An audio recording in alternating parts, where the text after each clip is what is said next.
Our beloved Mike Schur, who has demanded right before we started that he be referred to as Suey Award winner, Yes. Mike Schur, is here minutes from what is going to be suffering either way. Correct, Mike? Whether Yes. the Red Sox win or they lose, you're going to be. We are simply watching today to see you fall apart and live and die with every pitch in a way that's totally unreasonable. Correct? My resting heart rate right now is, I would say, 120, and it won't go below 100 for the next 3 days. Right before we started, Mike asked Billy, Chris, and Roy their level of interest in this baseball game, a giant baseball game. Red Sox, Yankees, playoff implications, the height of the sport, greatest rivalry in the sport, one of the greatest rivalries ever. Chris and Billy came in at 1 or 2. Roy said 1 being the lowest, 10 being the highest. Roy said 4 because playoff implications, but I don't think Mike believed him. Correct, Mike? I was gonna guess 1 for everybody. Roy made at least had a reason for it being higher than 2. Roy lied. Roy did not. I will say, like any good junkie, though, I knew I was going to be watching this, and I wanted to make sure that we get Mike Schur pain. So I put some dough on the Red Sox just to ensure that we would get some Mike Schur pain tonight. So I'm with you, Mike. Me and you. I got first 5 innings and the whole game. Let's do Listen, this is the psychosis. Is all I'm thinking is like they're going to lose, and that's the reason why. Like that. Like if you had bet on the Yankees that they would have a better chance. Like there's nothing that happens. Everything becomes an ominous portent during these games for me. Like every a portent, an omen, a harbinger. Everything becomes like a thing where it's like, well, now they're going to lose. Like this morning, my son lost his school ID, and I was like, well, now the Red Sox are going to lose. Yeah. I don't know why, but it becomes like a black raven landing on your car before you drive away, where you're like, well, this is clearly a bad sign. Did he find it? No. Oh no.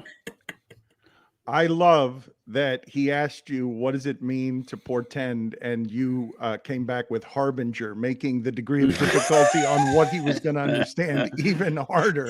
He's got the internet. Look it up, dictionary.com.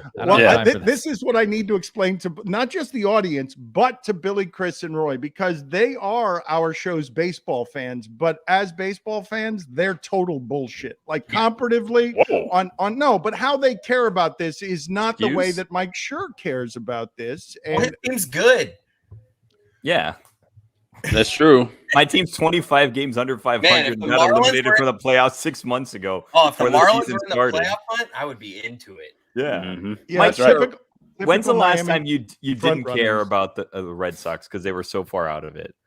That would be 1980, before I knew what baseball was.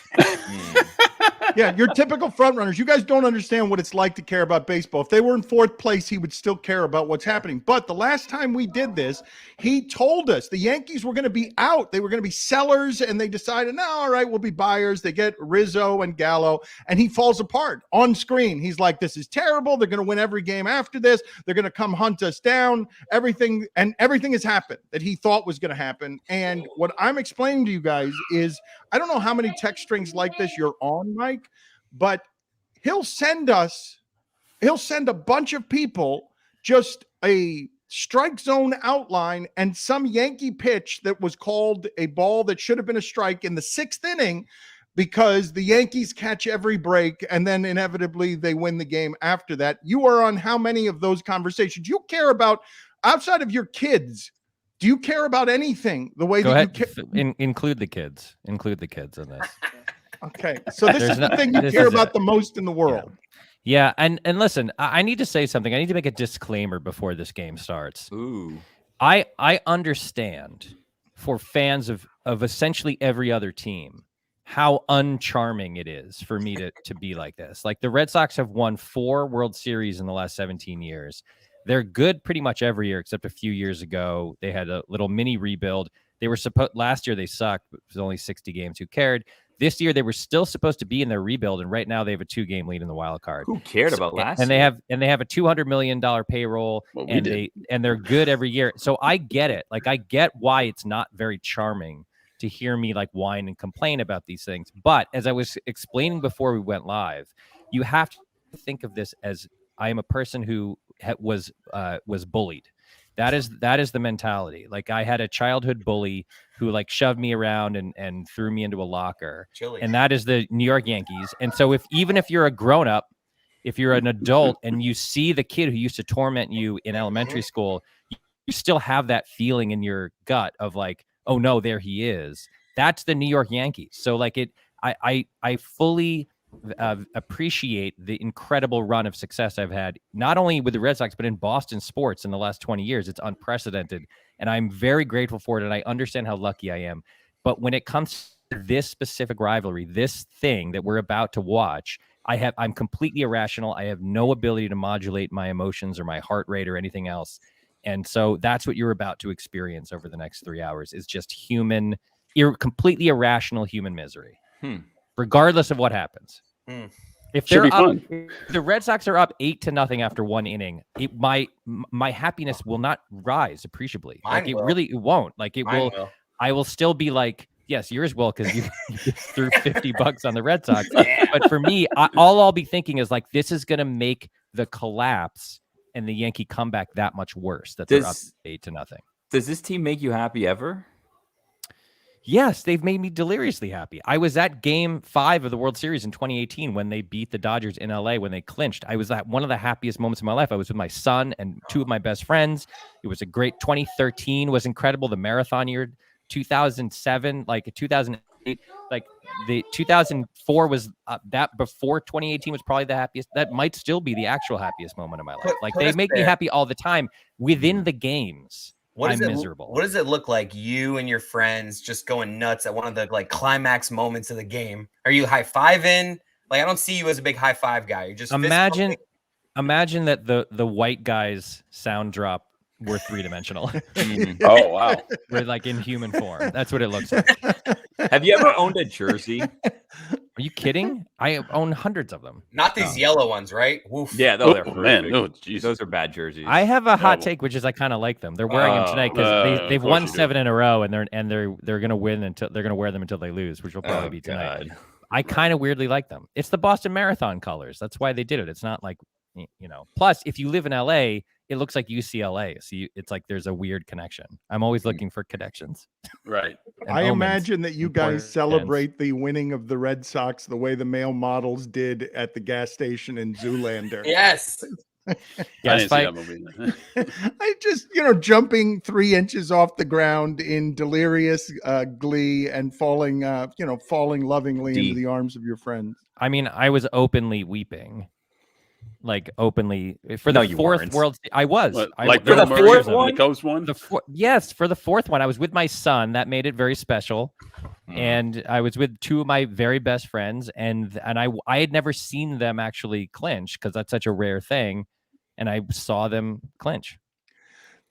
Billy, you got mad at me. You got mad at me where you're like, what do you mean? My team's in last place. How could I possibly care the way Mike did? And then he says that he was weeping and you're like, you're kidding.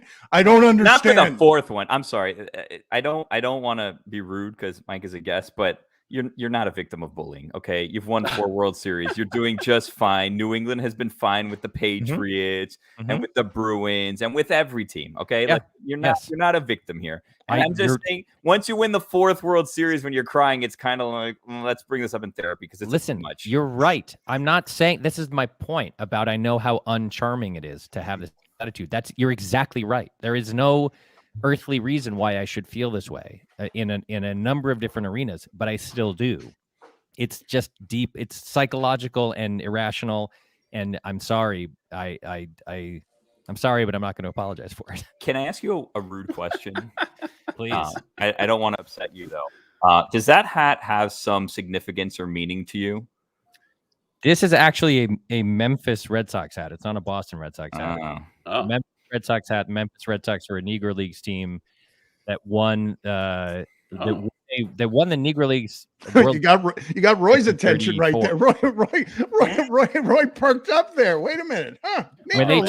When the Red Sox traded Mookie Betts, I was so angry at them that I was like, I can't wear a Red Sox hat for a while. And so this was my compromise. I bought a Memphis Red Sox hat from the Negro Leagues Museum And then I found out that it's very comfortable, so now I wear it all the time. Were you asking because you always see me wearing it? Is that well? To be honest, I think he thinks it's a bad hat. I think he thinks that you should have a better hat. That's why he prefaced it with the No. whole like rude question thing. You got off easy there because usually when Billy says that, it's the rudest question. Well, no, false. No, I'm asking you because since the last time people had been saying you were wearing a gas station Red Sox hat, so I was asking if it was like some significant hat. No, I would never. I would never say. I played this wrong. I should have let you trash it for like 30 seconds and said like, "Oh, that's interesting. It's a Negro League hat." I'm learning. That's why I ask on the front end, because this is what could have happened. It could have been like, well, my grandfather gave it to me on his deathbed, so I decided to always wear this when I watched the Red Sox to honor his legacy forever. And then I would be like, well, fuck, what am I supposed to say? It was a racism trap, and I blew it. I sprung the the trap before you. It would have been great if 10 minutes into this you had gotten Billy Gill in some kind of aggregated racial hell because he said something bad about your gas station hat. Yeah. Do you know the show I work on? I know the traps, guys. Can you tell the people, Mike? I want an honest appraisal from you on how your wife feels. I know at this point she loves you, understands you, is probably numb to this because she's lived with it for many years. But I'd like to know both how your wife feels about your Red Sox insanity and the first time that you presented it to her in a way that was super vulnerable because it's not a thing you wanted her to see. At this point, she doesn't even notice it. It's wallpaper. I mean, the height of it was probably like 2004 when they were down 3-0 to the Yankees in the ALCS. I had just moved to LA, and we watched Game 4, and she was sitting to my right on the couch, and they came back and won in extra innings. That was the Ortiz homer in extra innings. And then I was like, I'm very sorry, but you have to sit to my right on this couch every night and in perpetuity. And so very dutifully, we weren't even married yet. She did, and they kept winning. They came back and won the series, obviously. And then I was like, she was like, am I done? And I was like, no, now the World Series happens and you have to do it again. And she sat to my right, and she would just like do work and like drink wine and like be a normal person while I just vibrated like a tuning fork next to her. That was the height of her like understanding what this was all about. The 1-2 pitch from Evaldi inside. All right, so where are we in the game? The first batter is up now. He was up.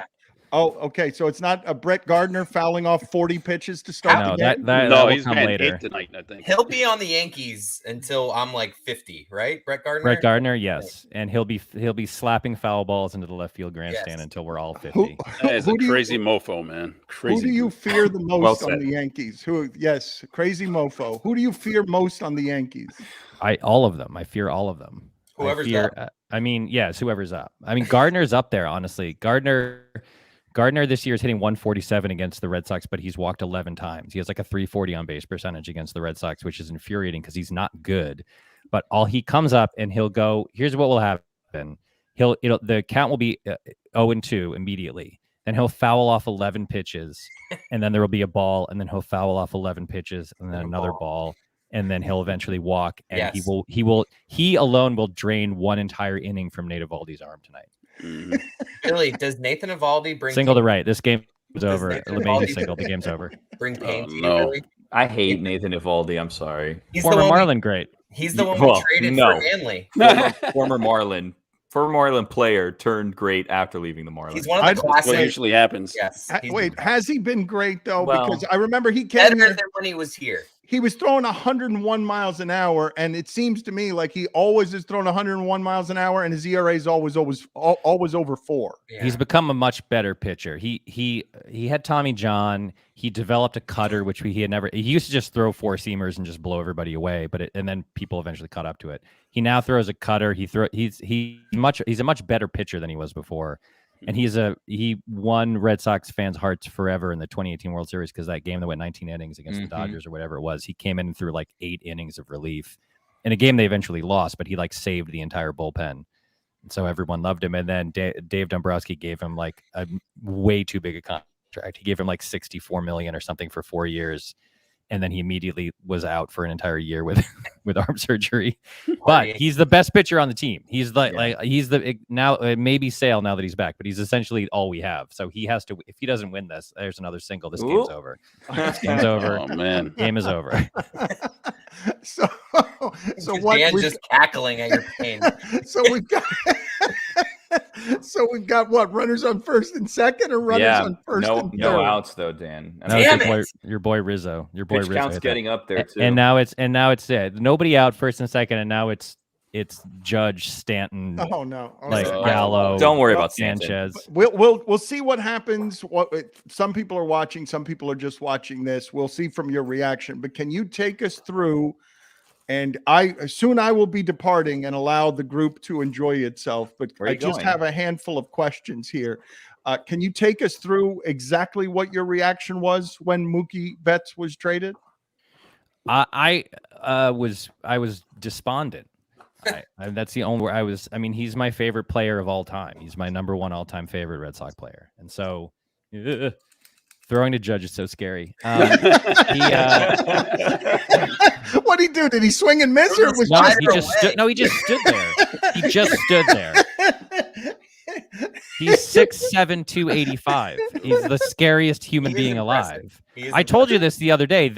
You can pick 5 guys out of the Yankee lineup and build an offensive line that's bigger than the 1972 Dolphins offensive line in height and weight. I was miserable. I was completely miserable, and I found it unforgivable. And all of the reports came in that he was going to leave anyway. And I get that, like, the sane thing to do if you truly know a guy's going to leave, if they truly offered him Mike Trout money and he said he was going to leave, then I get it. But because the team was going nowhere, and so it's like, might as well get Verdugo and Jeter Downs and whatever. But oh, well. Sorry. So this is the first time he swung. This is the first 2 times you flinched was just him standing up there. What's the count? It's 2-1, but it says 1-2. I thought it was 2-1 though. Anyway, I trust you. You sound like you know what you're talking about. I can only half pay attention because I'm trying to also talk about how emotionally distraught I was when they traded Mookie Betts. Right. But you can make judges. Oh God. Oh, there's a hit. Gapper. It's not going well so far for you. Oh my God. LeMahieu rounding third, headed home. Lose 11-0 or something. We're gonna just. Evaldi is their best pitcher. That's the other thing. Like, the way this series is lining up is they have to win this game because they have 2 guys coming behind him who are not any good. And like this is like that was a hanging slider. Jesus. Yeah. Rizzo's slow. How did he not score on that? Because he's slow. Yeah, exactly. You answered your question before you asked it. I feel like he could have done it. I feel like he still could have. I mean, everything hangs when you pitch the Judge. He has like a 5-foot high strike zone. I did not want him to start suffering already. He now hates. Yeah, you did. Yes, you did. Yes, you did. How is Joe? I just got a text from a Red Sox friend of mine. It is the top of the first inning. I just got a text from a Red Sox friend of mine that says, "Oh well, we gave it a shot." He's not talking about this game. He's talking about the season. Like, that is the mentality. Yeah. Man, Joe West always appears. It doesn't matter what game you're watching. He just is umpiring second base. Yeah. It's wild. Are you done? Are we done milking all your Mookie Betts stories? Yeah, I mean, look, again, like, they got something for him if he was truly going to leave. But I also, like, I hate the fact that the way it ended. If he had left in free agency, I would have said, like, farewell, my prince, in Godspeed. But actually trading him is such an offensive thing to do, even if they knew he was going to leave. I mean, again, I get it. Verdugo's been pretty good for them, and here's another behemoth. These guys are so big. Stanton, what's Stanton? 6'5", 6'4", 6'5", 260, 7'2" or something. He's guessing. Judge is bigger than Gronk. Judge is taller and weighs more than Rob Gronkowski when he was the old Rob Gronkowski. How big would you want to be? Because they're too big. I wouldn't. If I was given that body as an option, I'd say no, thank you. You wouldn't want to be Stanton's. You wouldn't want to look like Stanton does. No, I mean, I would. No. Are there any, like, do you have any writers that I wouldn't want to be Judge. I'd be Stanton happily. Billy, you don't want to be on the cover of ESPN, the magazine, just wearing body paint because you're so confident in your body? Not at all. No. I'm fine fitting in a crowd. I don't need to stand out. I don't need to walk around and be like the highest head over a crowd. It's too much. You have to duck when you go in certain doorways. It's just a whole thing. If you're 6'4", and then that body comes also with like responsibility. Like I need to constantly be working on it. I need to constantly be working out and maintaining it and eating right. Like, no, I'm fine being Kyle Schwarber if I had to choose a player in this game. Wow. Schwarber's pretty big. Yeah, but he's not. It's a different type of big, though. I don't think Schwarber's counting calories. Only 6 feet tall, I guess. I just looked it up. How tall are you, Mike? I'm 6 feet even. Chris Cody, what were you asking, Mike? I was asking him if you ever get writers that are the size of Stanton and Judge. There's a couple. I mean, not with the musculature. No. It's just like you never get you've never had a writer for a show. It's like this is our best. I love the idea of all the writers on Parks and Rec being 6'6", 270. There's a guy, a very famous Simpsons writer named Ian Maxstone Graham, who's like 6'9" or 6'10" or something. There's a couple of them out there, but generally speaking, they're short and malnourished and pasty and sad. Does Evaldi not know? Just throw him junk outside, and he's gonna. I don't know. Just throw him man. 7 sliders low and away. He will swing it all. Always. It's the whole scouting report. I don't know why. Everybody knows it. I don't know why anyone throws him a strike. All right, there's an out. Stan is the perfect hitter that you need the Sandlot treatment with the catcher behind him being like, "Is that your sister out in left field, naked?" Like you could just distract him, be like, "It's a fastball coming right now. It's a curveball." Like just get in his head. I don't know, Mike, if the people watching this, I don't even know if Billy, Roy probably knows what this is. Do you guys know what Fire Joe Morgan was? Yeah. FireJoeMorgan.com? I heard of it, yeah. I heard of it, yeah. Yeah, it was Mike Schur's blog. Okay, so do you know what he did with it though? Do you know what Mike Schur's blog before he or on the side, he was doing it as he came up. Do you know what that thing did? He wrote on it and then posted on it as a blog. He made fun of sports writing is what he did. Billy's he made fun of all of how bad sports writing was. You have to understand that I believe Mike Schur failed to chase his true passions and failed in general career-wise, because if he had his choice, I believe, and could make some of the same things the way that he was making them, FireJoeMorgan.com would be what Parks and Rec. What happened? Judge is Gallo flew out to left. Judge got too far off the base and they almost picked him off third. So you're saying that Mike could have been the next Mike Lupica? Is that what you're saying? Yeah. I'm even better. I am saying that Mike Schur could have been somebody who dominated sports writing if he had stayed in sports writing. And I believe that it might have brought him greater joy than the joy he gets now from professional success in writing. Which is why he gravitates back toward projects like this Field of Dreams project. I mean, that's not why. I gravitated towards Field of Dreams because I love the movie and I'm a professional writer and I had the chance to adapt it. And you like money, you know. Dan seems very invested in the idea that I should be full of regret for my life choices, which is a weird thing to foist on someone. You? It's like, no, I mean, No, I feel like I've rolled like sevens at the craps table 100 times in a row. Like I couldn't be luckier or more fortunate in my entire life. And Dan is just hammers me with this. Like, but you could have, but this, but that, but what if you had, but whatever. Like I have an amazing life. I'm so lucky. I love what I do. I'm well compensated. Why do you insist that I should regret my life choices? No, just that it would have been better. It's fine as it is. You would have had more money on the table when all those rolled sevens came in if it had simply been Fire Joe Morgan that you had put on the pass line. You see that painting behind you, Mike? If you would have been a sports writer, you could have had 2 of them. That's true. I think Dan's just fishing for some grief, just throwing a line out there. Grief eater. Yes. Yeah. Is left field 7 or 9? Because I'm trying to keep score again. Last time I made it to the second. 7. Inning. All right. 7. So we got a classic F7. I love an it wasn't to accentuate your grief. Damn it. That's an RBI single. The 2-out singles, those are the worst, right, Mike? Because you're so close to getting Gleyber Torres can't hit all year. Just can't hit all year. He's got like a 675 OPS all year. He had 38 home runs a few years ago. He has 7 home runs this year. He has sucked this year. He comes to Fenway in September against the Red Sox best pitcher. Like this was so easy to predict, man. This whole thing was so easy to predict. 25-minute top of the first. It is going how the this is great. I'd like to say, yeah. Not for me and Billy. I mean, wait, you're Billy. Not for me and Chris. Yeah. Yeah.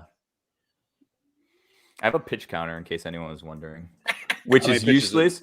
Well, it's really, disputed. why do you have a pitch counter? It's for There's also one on the screen. I know that's the thing, but I was actually going to say I have a bone to pick with that because I was at 22 pitches before and they were at 21. So I think that they may be wrong, but I'm willing to admit that I might be wrong. You've never but been a pitching coach. What are you doing? I have a pitch counter. Why? Well, I was, as I told you, I said it off air, but I went through as I do for all of these things and I start collecting just, little knickknacks, different types of things. I also have, in case you were wondering, we'll get to this a little bit early. I have I have an umpire's home plate cleaner. Oh, that was third inning. We weren't supposed to get to that right there. Third yeah, inning. well, the pizza's here. Oh, pizza's here. Oh, nice play. All right, that's the end of the first. We'll catch back up to that later. I'll show you more of my knickknacks later. We're 1/18th done. Listen, as a connoisseur of these games, let me explain what type of game we're currently watching. Okay, so the type of game we're currently watching is the Yankee explosion, where like they come out and they just like everyone squares up every pitch, and it's just line shot all over the field. There's 2 ways this goes. The first way is Garrett Cole comes out right here and shuts them down 1-2-3, and if that happens, the final score of this game is Yankees 8, Red Sox 3. The Red Sox will hit a meaningless 2-run homer in the bottom of the 9th, but it'll be like 8-3 or something, off of like a garbage reliever. It'll just be a blowout, and there will be no tension at all. There's a much less common version of this game, which is that in the bottom of this inning, the Red Sox score 3 runs, or at least 2 runs, and suddenly it's like, okay, we wipe that inning away, and now anything can happen. So really, know what's going to happen in this game based on the next half inning. If Cole comes out and strikes out 2 guys and the other guy grounds out weakly, probably back to Cole or to first base or something, this game is over and the final score is in the 8-9 to 2-3 range. If the Red Sox can scrape across a couple runs, if someone hits a 2-run homer, so if they tie it up, then all bets are off. Then I don't know what's going to happen. It's been half an inning. Yeah. Why, Billy, why? I have watched 10,000 Red Sox games, among them like 750 Yankee games over the last 40 years of my life. I can tell you within like 4% accuracy what's going to happen in this game after 1/2 of 1 inning. You're saying that one of the options here is not the Red Sox get like a runner on, fielder's choice, and leave 2 on and are down 2-0, and then we still no. Well, if they don't score, that the game's over. Okay, they have to score this inning. If they don't score, the game's over. The Yankees have won the game. Should we do the whole game, or if they just don't score, it's up to you guys. I mean, I'm going to watch it anyway, but if you want me to keep broadcasting, I'll do that.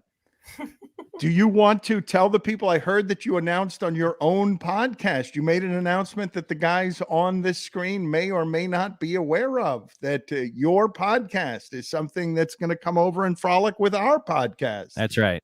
The podcast I do with Joe Posnanski called The Poscast will be joining Meadowlark Media sometime soon. We don't know when. Sometime in October, I think. But they should sign up now, right? The people watching this right now should figure out all the ways, wherever it is that they get their podcast, to sign up to the Poscast. I'm not sure they can. Well, yeah, it's currently it's just on his Substack, so you can go to his Substack and join it. I don't think you can do that at Meadowlark Media. Wait until he comes. Yeah, wait until he comes over, and then we'll get all those subscription numbers.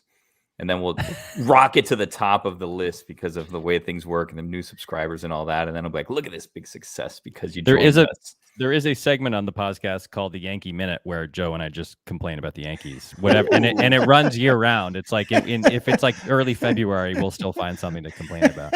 He is a Kansas City Royals fan, but he hates the Yankees nearly as much as I do, which is impressive. How do you feel about Kike Hernandez? I love him. I loved him when he played on the Dodgers. He's like a crazy super. He's like, they have Chris Taylor now, who basically does the same thing, but he plays like 7 positions. He plays them all really well. He's one of the leaders in the AL in defensive runs saved in center field, which is pretty crazy because he doesn't even play there all the time. He has a good eye, as evidenced by that 5-pitch He walk. definitely has no substance on his helmet for sure. There's nothing going on there. Well, what does that matter? Mike, I want your podcast isn't just about baseball. It's about a million different things, but I want people to understand you are one of the savviest analysts of baseball that I've ever heard. I'd put you in a category with Boog Shambi and Tim Kirkshin, even though you wouldn't put yourself there. You know a ton about baseball. So explain to me what happened with Cole. Is it that he couldn't grip the baseball the way he used to grip the baseball? Like, how did he go from unhittable to decidedly more hittable? Look, I don't know, obviously, and I think that sticky stuff narrative was overblown, not just for Cole, but for a lot of guys. I do think it was an adjustment because that happened mid-season. I think if you had given them the offseason to experiment, it would have been less noticeable. But I think the real situation is it's just a little regression to the mean, where like he got off to a crazy hot start. His ERA at the end of May was like 150 or something. He was lights out.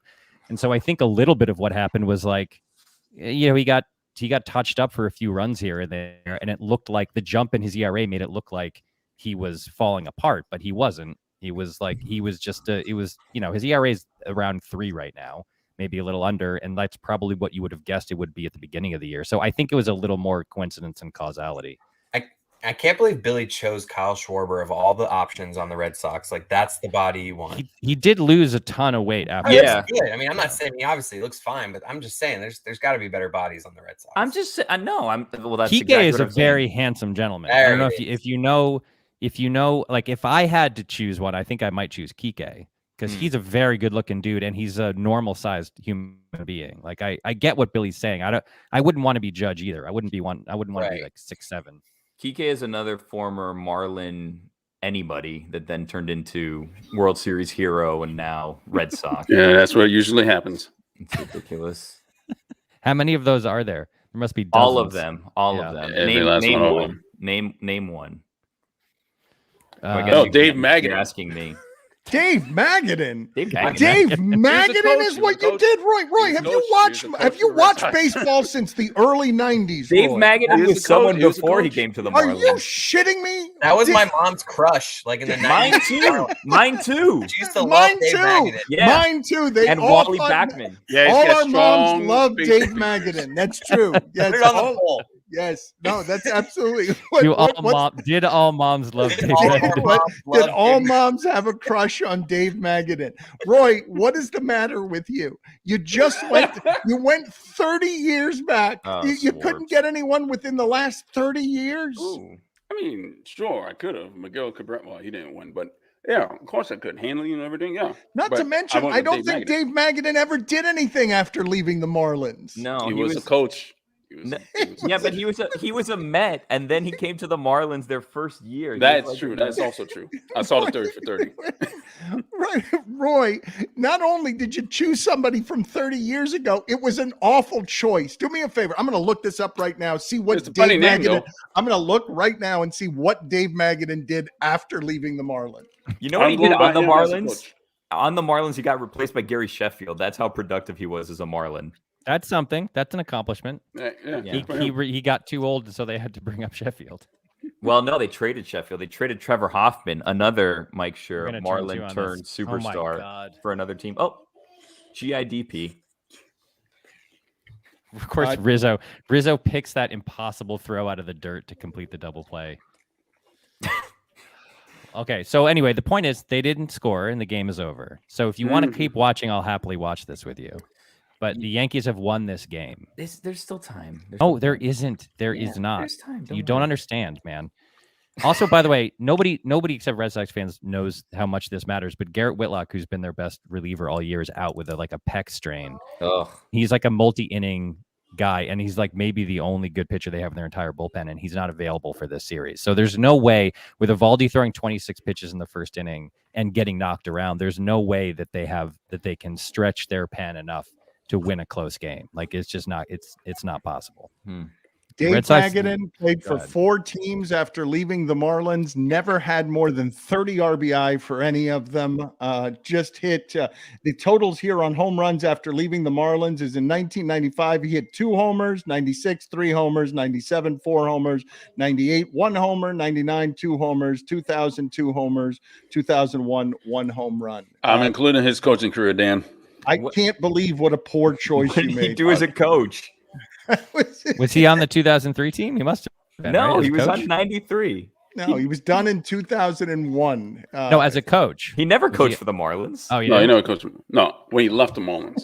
Roy, what teams did he coach for? Roy, what were you trying to do? I want to understand. I was trying to go. Don't analyze it. A name popped into his mind as a guy who was once on the Marlins and left, and he said it out loud. That's all that happened there. There's no like, he wasn't going for anything. The name Dave Magadan popped into his head. That's what it means to be a baseball fan. Listen, if Roy wouldn't have brought up Dave Magadan, we wouldn't have known that Chris's mom, my mom, and Dan's mom all had a crush on him. So Thank you, Roy. You're welcome. I'm starting to realize a pitch counter is useless if I'm trying to keep count of both teams' pitches because I just have to reset each time the pitcher changes. So I think I'm going to be done with this for today. It's a lot of flicking.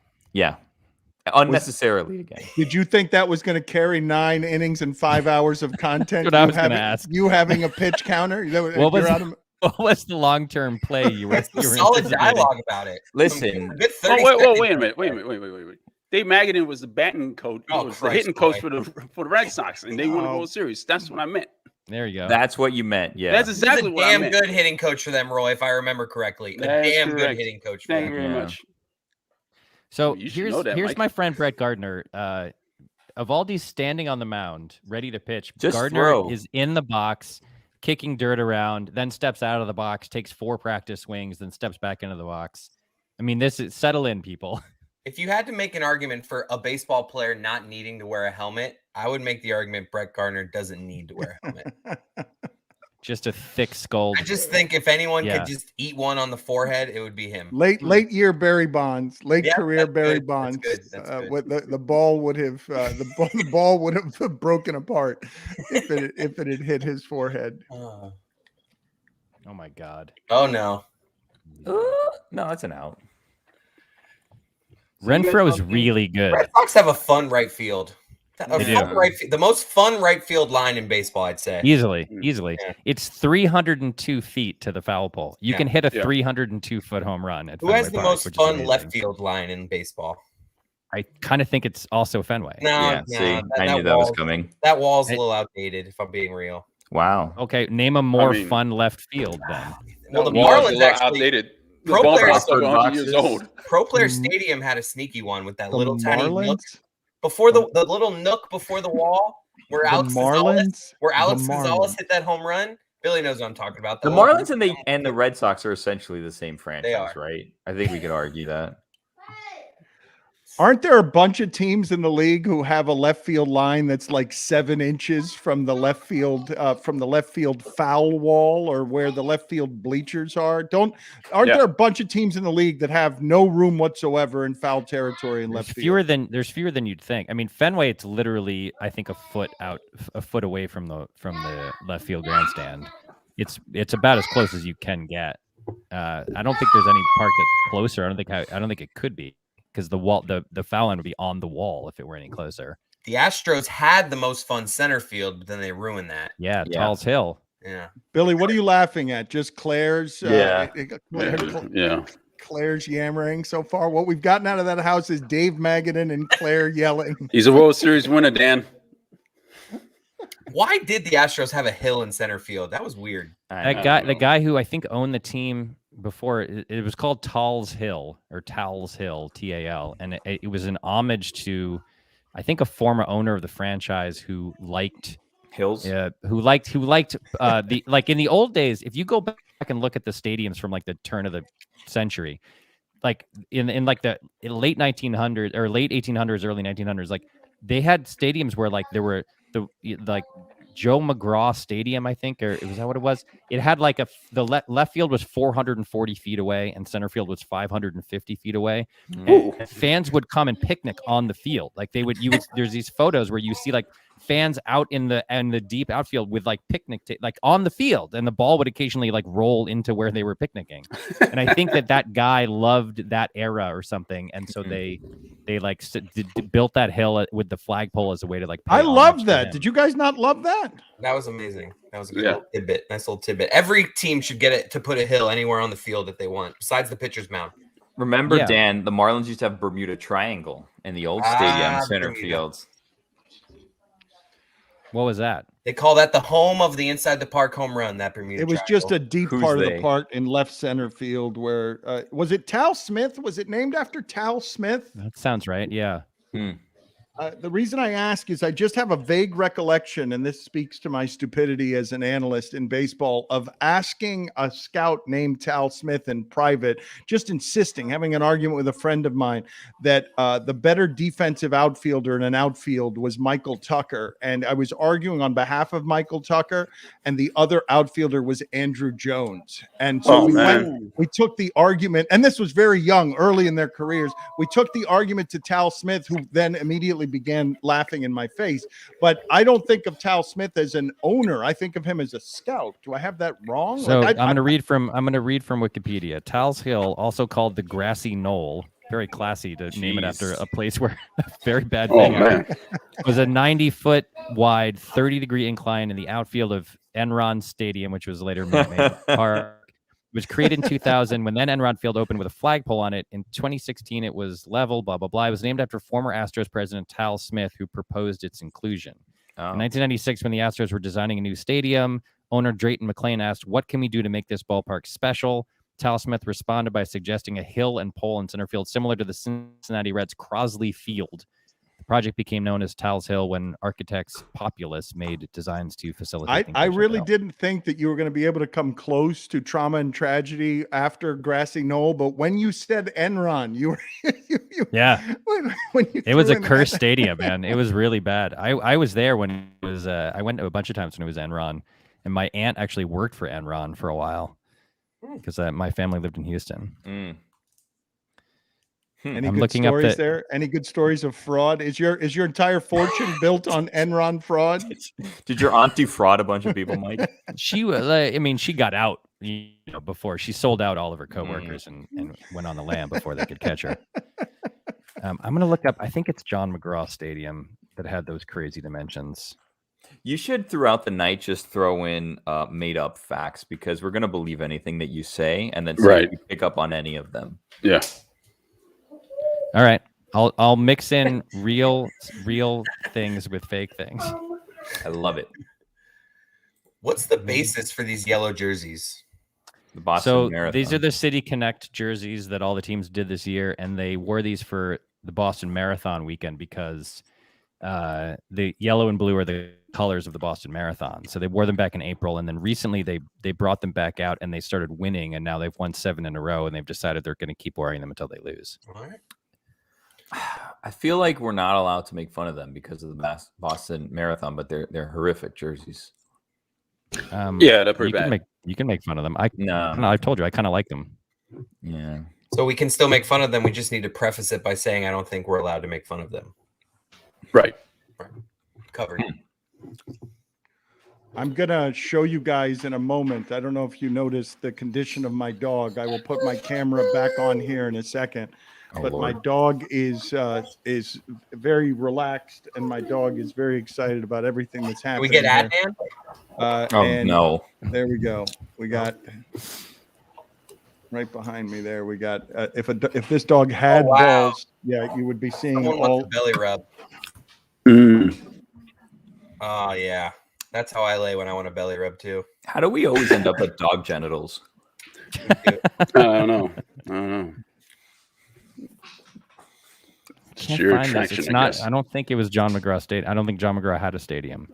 I gotta find now. This is gonna bother me. I'm like Kirkchin now. This is gonna bother me until I remember what. I'm gonna walk my dog and leave you guys to your own devices here for a little while. I shall return. What do you have planned? What kind of guests do you guys have coming on?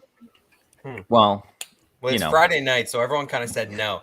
Dan, before you get out of here, don't worry. We have a big contest coming up. Dan, do you ever look? Yeah. Do you guys? And this is for everyone, but I'm looking at Dan's dog, so I'm asking him. Do you guys ever like look at your dog in the morning when you're leaving for work and just resent how like carefree their day is going to be? You resent your dog? I just always like. Sometimes I look at the animal and I'm just like, you just get to like, you just got nothing on your mind, huh? You're just good. You're just gonna lay here. I actually leave a little bit heartbroken every day because my front door has some down where he is has some glass and stuff, and he's always just staring at me and wants to come with me whenever I leave. So okay, here we go. Here we go. The Polo Grounds had a 500-foot fence in center field. I don't believe that, by the way, which but was eventually reduced to 483 feet. No, he's right about that. He's right about that. No, I feel like this is one of those things that you like look back and you're like, how long was that? And I'm like, guesstimate. That looks like 500 feet. And then they just put like a 502 and then that's what it was. You might be right. The Yankee Stadium opened in 1923 and had a 490-foot center field, which was reduced to 461 feet, where it remained through 1973. It was 461 feet to center. That's where they put the monuments, right? Yeah. Oh yeah, right. Monument Field was on the field, Monument Park or whatever they call it. Yeah. Yeah. So Roy, are you taking Dan out, or like is he just gonna stay? His box is just gonna stay there the whole time, or I don't know what I'm gonna do. The old Bermuda Triangle was 434 feet, Mike. That was up until like 2011. That's pretty crazy. Yeah, but it was just for like a foot, and then he like shut it out as like a whole thing. You guys want to know about the contest that I have? Yeah. I mean, sure. All right, I was going to save this for the third inning. The game's over, so do whatever you want. We're on a better pace than the first inning. The second inning's flying by.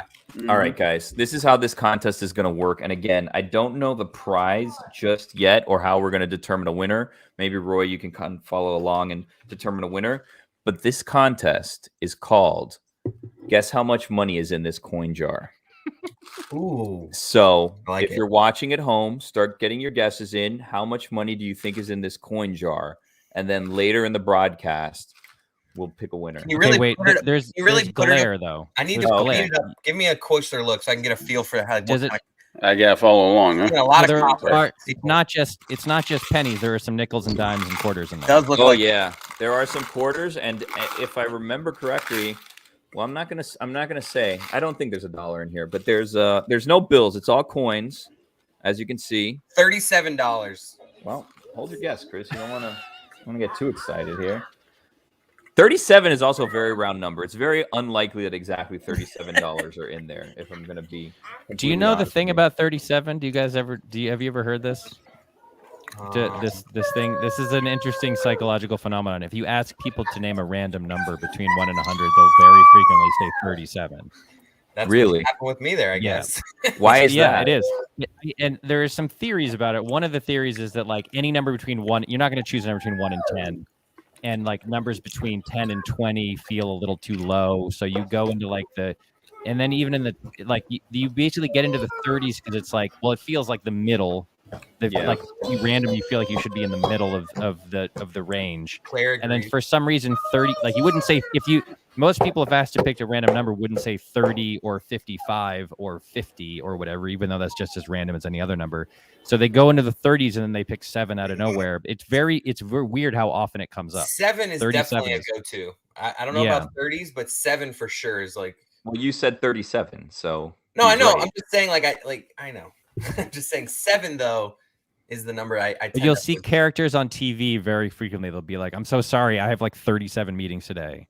Yeah. Or like, like I've got 37 things I got to do before whatever. Like that number is a number that represents like a random large number of whatever you're talking about.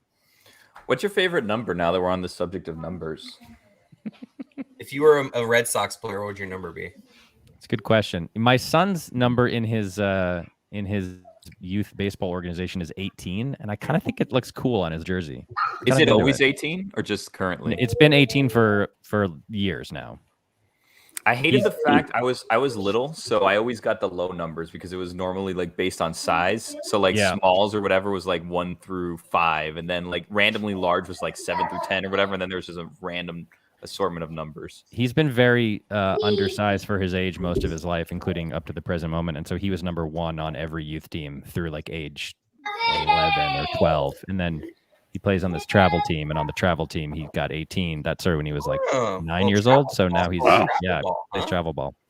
Wow. Yeah. No, I don't want to brag, but yeah, my son plays travel baseball. Wow. How are you watching it? How are you watching? Expensive. You can afford it though.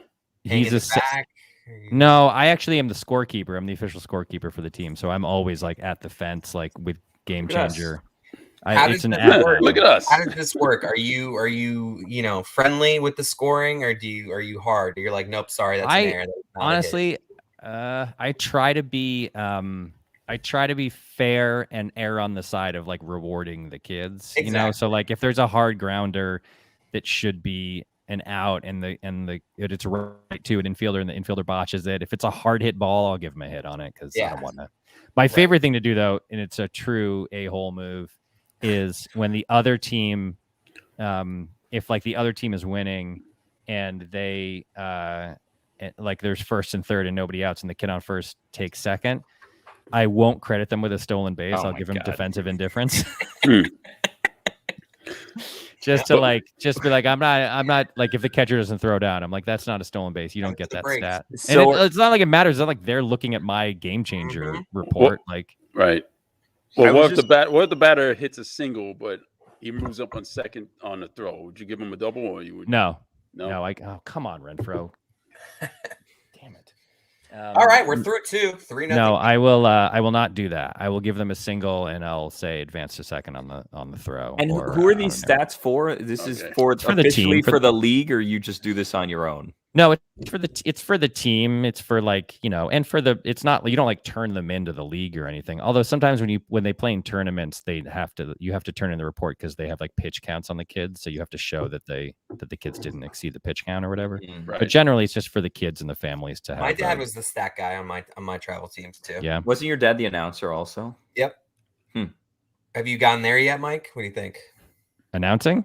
Yeah, now get the kids some walk-up songs. It's fun. Well, this app, Game Changer, which you use to keep score, which is a very good app. It has the ability. These days with the apps, keep I know. I mean, what happened to the pencil and paper here? Yeah. It sucks. It's a bad system. The app is much better. So it has the ability. It has the ability to broadcast audio. So I haven't done it yet, but I keep thinking like maybe for like the last game of the season or something, I will, because like my mom, my son's grandmother, obviously lives on the East Coast, and she can she has the app and she can follow the game graphically on the app, so she can see how he's doing and how the team. Oh, it's live scoring. Yeah, it's like live scoring. I mean, it's just little and there's a robot voice that says like, number 18 hits a fly ball to left, 2 outs or whatever, or like ball 1, ball 2. The robot voice will say it. But you can also do a live audio stream. So I could, in theory, announce a game live, like as an announcer. I just haven't done it yet because it seems like a lot of work. You ever go in there with like a correction? Like, you know what? We originally ruled this a hit. We're going back. That was an error. If you're following along at home, you have notes. You gotta write notes on that. I don't. I do overrule myself sometimes. Also, what's really funny is when the kids complain.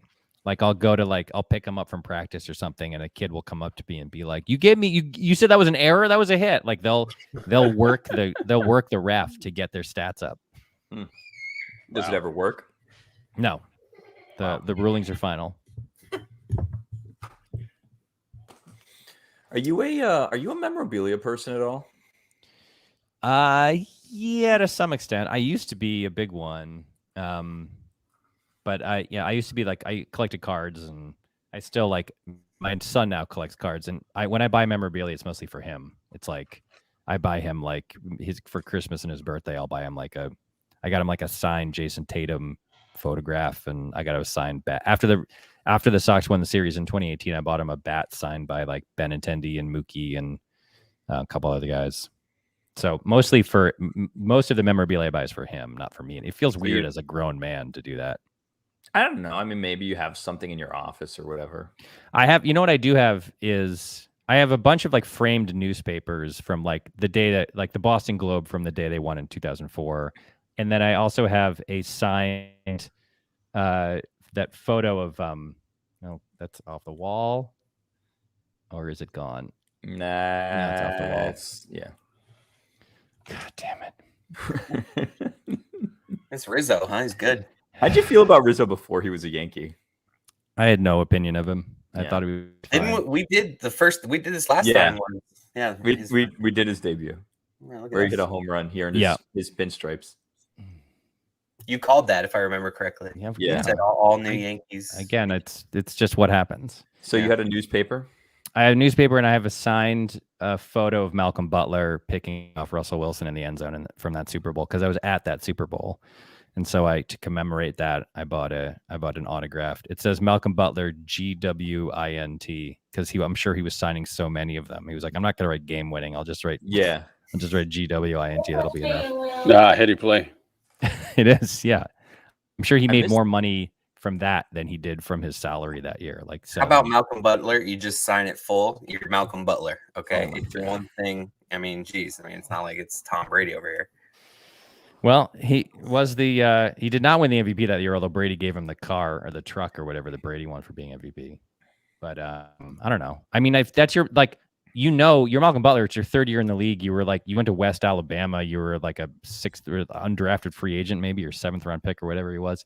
That's the greatest moment of your career. It doesn't matter how long you play. Like, I would milk that for every penny. Like, there's never. He intercepted the ball. He was the winning play with 20 seconds left in the Super Bowl. Like, that's amazing. Like, I would do nothing but walk around with a sign that says, I'm Malcolm Butler. I'm the guy who picked off Russell Wilson in the end zone. Yeah, not a lot of game-winning interceptions in Super Bowl history. It's like him and Willie Brown, and that's it. That's it, yeah. And his was way better.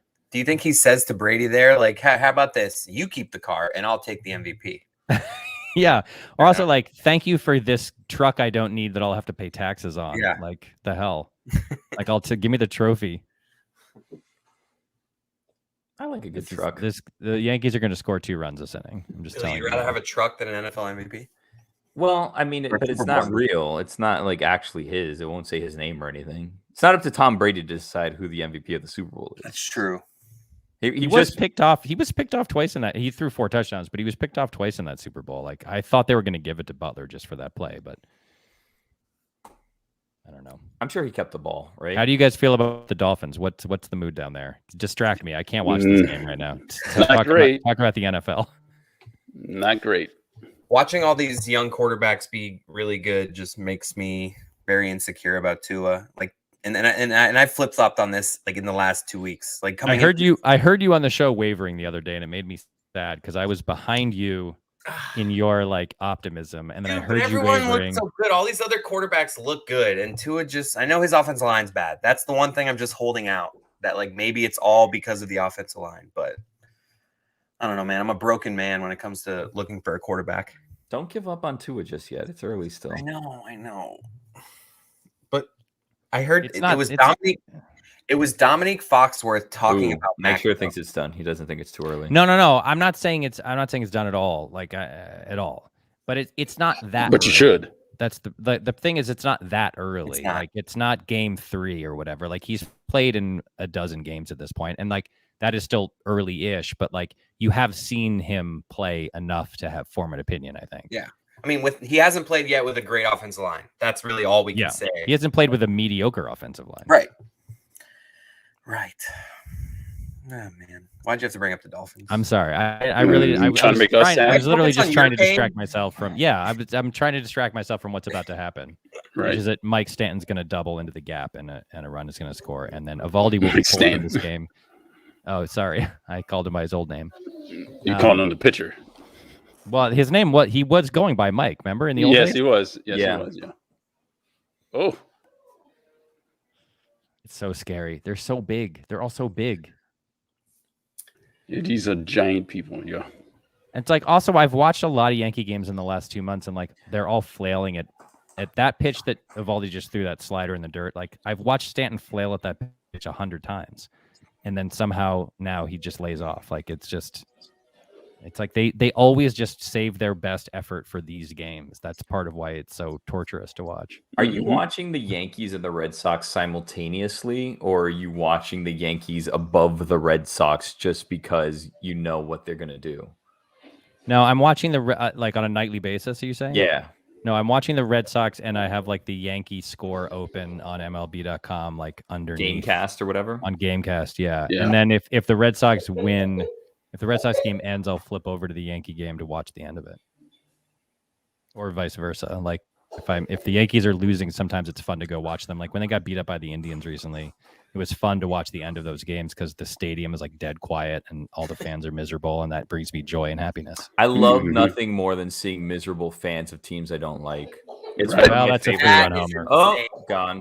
6-0. He barely. That was off like his handle. That was off the handle. But that's the problem with this ridiculous stadium. No offense, Mike, but like that little ridiculous that little fence, and it's kind of shallow. Fenway Park overrated. I said they would score 2 runs. They scored 3. Yeah. My first 5 innings bet not looking great. What was your bet? I mean, I just bet them to win the first 5 innings and them to win the game. The Red Sox? Yeah. Thigh high slider middle is let's try that pitch to Giancarlo Stanton and see what happens. Guess he missed his spot. He did not even come close to hitting that ball. That's the best part. Like, that's why he's so good. Even though he can't actually hit, he can do that. He can just, like, get it off the handle, and it's still gone. But that would have been off a normal-sized fence. That barely cleared the wall. Well, but that right center is deeper than most right centers. Great. And then Gallows, Evaldi's done. Just pull him now. How do you feel about the shift? We covered this last time. Did we? It was on Sure Thing or Nah. What did I say? What did I say? I'll just change my opinion now to. You were like, you think that there should be parameters, like you have to have certain guys like on the dirt. But I'm down for the. I'm down for that. I'm down for the like equal number of guys on both sides of second base thing. That's sort of what I. That's what I would vote for. I'm trying to find the exit velocity on Stanton's home run.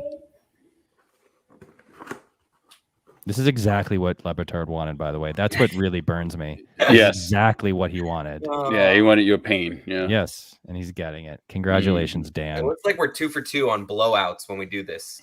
No, the last game was like close. Was it like 3-0 or something? Oh, my bad. I thought that.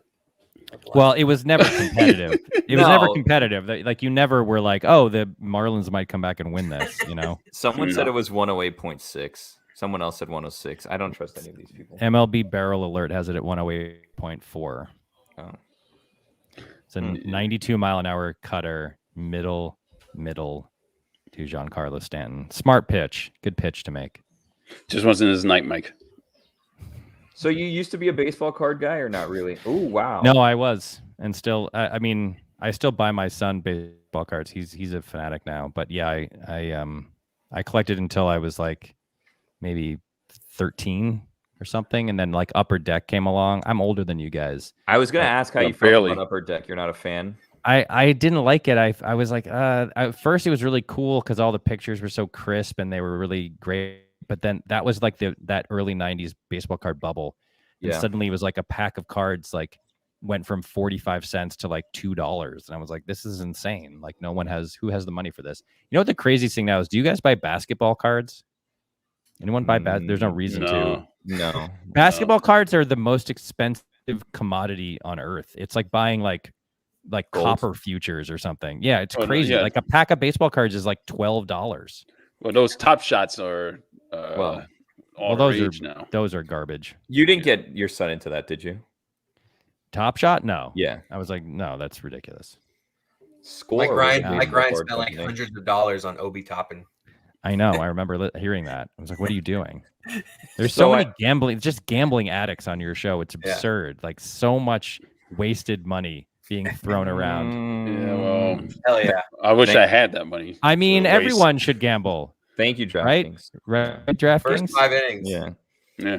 So what was your bet? What were the bets that you made on this game? I put 1 unit. You actually nailed it earlier. You said what it was. I just did 2 separate bets. I did first 5 innings and just for them to win the game.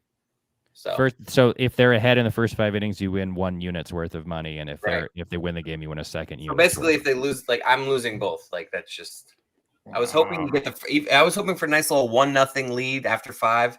Then we're breaking even, and then we can have some fun in the final half the Yeah, game. that's not the way this goes, man. No, if you would ask this me, is if you had called baseball, me or man. asked me, I would have told you. I would have told you what was going to happen. And I was in this thinking, game. I was like, should I bet with the Yankees and like to help Mike Schur? But I was like, Dan wants Mike's pain. To help him. None of your bets affected this. No, They do, Billy. No, that's where you're wrong. Yeah, that's they where do. you're wrong, my Sorry. friend. Yeah. superstition. The It Red all Sox would matters. be winning this game 2-0 if Chris hadn't placed any bets on the game. It's all your fault, Chris. It all matters. Um, Just like when I made the difference for Alex Gonzalez's game-winning home run in the World Series for Just not being there. Yeah, that made all the difference.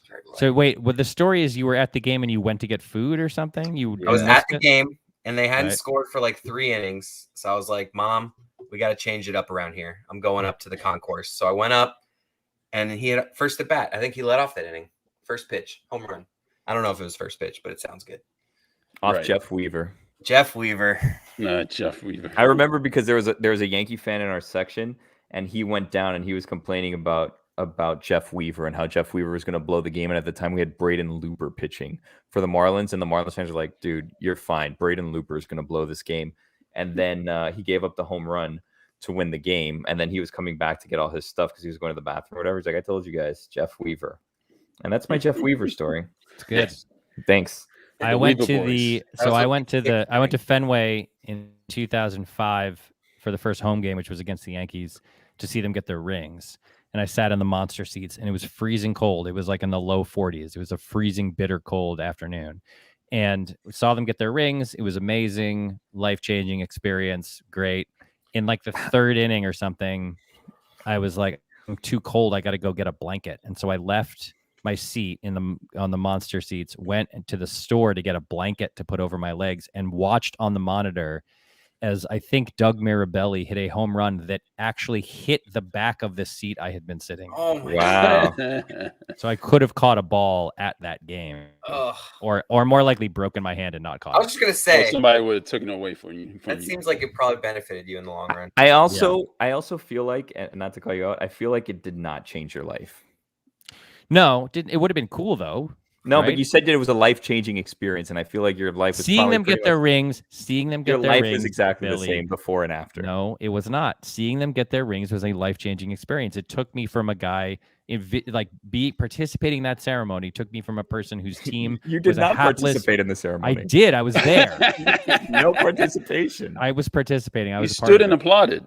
Okay, so you were there, and how did it change your life?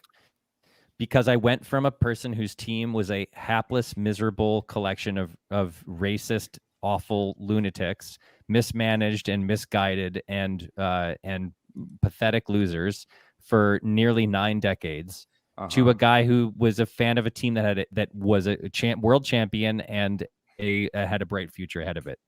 That was a life-changing experience. Yeah, I guess we Brett Gardner just walked. We kind of felt that way twice, for the exception of the whole racist part. But yeah, kind of went through that. But you also didn't have 90 years of misery behind you. Like, Yeah. you know what I mean? No. Like, it was literally 86 years, and not just not winning, but like losing in traumatic fashion, like That's true. just being like coming so close so often, and also, by the way, having been part of a team that could have signed Willie Mays and Jackie Robinson, but their owner was a racist, and they decided not to because he was a racist. Like they in theory could have had Willie Mays in center and Ted Williams in left in the late 1940s and 50s. That's I true. mean, that's and they only didn't because their owner was a racist, and they didn't integrate until 1959. So all that trauma, all that like awful rooting for that team, that franchise that sucked so badly in so many different ways, morally, ethically, and on the field, going from like that, clearing the slate in some ceremonial way and me personally participating in that ceremony was a big deal for me. Wow. I guess Well, I'm happy once you the were there. Once the Indians win, I'm sure somebody else will feel that way. Guardians. Drew Carey. The Yeah, the Guardians. Guardians. The Guardians. The Indians aren't going to win this year. So I was asking about baseball cards because one of the knickknacks that I went and I got. Are you okay, Chris? Yeah, I just dropped my phone. We're good. You look very You scared. hurt your phone, huh? One of the knickknacks I got was a bunch of old baseball cards that I kept in this quarters box. Great. And I had all of these baseball cards. So I've just kind of been going through them. How and old? seeing- What era are we talking about? Well, This is early 90s, early to mid 90s cards. And then I have a whole collection of, I have Score. Do you remember Score? Of course. The company that made cards. Mm-hmm. So I have Score cards. I have Upper Deck. That's why I was asking you about Upper Deck. And so far, I've found a Future Star Pokey Reese baseball card. Very nice. Former Red Sox. They found him. He was Mike Schur. Do you remember the story? I don't know why I did first last name, but do you remember the story or do you know the story of when he was on the Marlins? So he was on the Marlins in spring training, and I'm trying to remember what season it was. I feel like I don't remember what season it was, but he was going to be like their starting second baseman for the season. And then he just disappeared, and they didn't know where he went, and they couldn't get a hold of him, and he just vanished from the team. And that was the end of his career, or at least his career on the Marlins. Yeah, he just disappeared. No one knew where he was. Wow. I feel like it might have been 2006, and that's how we met Dan Uggla, but I could be wrong about that. I do vaguely remember this now because he was on the 2004 Red Sox team that won the World Series. In fact, I think he fielded the grounder that ended the ALCS against the Yankees, and he was pure defensive magic, and was very good defensively. And he also, I think, had an inside the park home run that year in like a key game. It was weird. I liked. He was on that team, and I liked him. Yeah, and he was fun to root for. And then I feel like I do remember his career ending in mysterious ways, mysterious circumstances. So I actually found a card that is cool that I didn't expect to find. A cool card. You want to see what this card was? Yeah. It is a Michael Jordan White Sox baseball card. Very nice. Yeah, I'm sure this is also worthless, but Michael Jordan White Sox baseball card. I'm gonna put that in. I have one of those too. I think I have a Jordan, like a Upper Deck Jordan card, if I remember correctly. Ooh. Do you remember that Bo Jackson card where he's wearing football pads but has a bat over his shoulders and he's got his arms like this? That was my favorite card. Really? Do you not remember that card? It's really cool. I don't. I'm pretty sure that's a scorecard. I have a Jose Canseco Red Sox card. Oh my God! What just happened? While the ball was, the Red Sox just missed, and it wasn't an infield fly rule. No, it was 2 outs. Oh, it was a pop up in the infield, one of those sky high pop ups. And I was just saying that I played baseball, was a good baseball player. Those were always I hated those. I was always hoping for my teammates to call off. And that's what Kyle Schwarber was hoping for right there. Kyle Schwarber's like, I hate these. Please, someone else call it off. Oh, you wanted other players to call you off when you were in that situation? Yeah, it's like I can catch a ball from the outfield fine, but if you put a really high one on the infield and I'm playing first base, that's tough, man. I do not remember Ricky Henderson being on the California Angels. Oh, so many teams. I mean, he really was on a million teams. Yeah. Does Kyle Schwarber even play first base? No wonder. I mean, this is weird. No, he doesn't. They're trying to make him play first base, and they have JD Martinez, who's really a DH who plays left field. They also have Schwarber, who's really a DH but plays left field. They're trying to get both of the guys into the lineup against Cole, and so they have to put him somewhere. So they put him at first. Mm. That is just a play that only happens when Chris has put money on your team. That's one of the That's my point. You should. This is your fault. Don't miss pop-ups like that unless Chris. You were thinking to yourself, week 1, the Packers lost to the Saints. That was a weird loss for Aaron Rodgers. Chris bet on the Packers. That's what happened there. I'm a jinx. You got to George Costanza and start doing the opposite of what your instincts are. I know. Your boy Tony La Russa yesterday clinched, huh? Or the day before?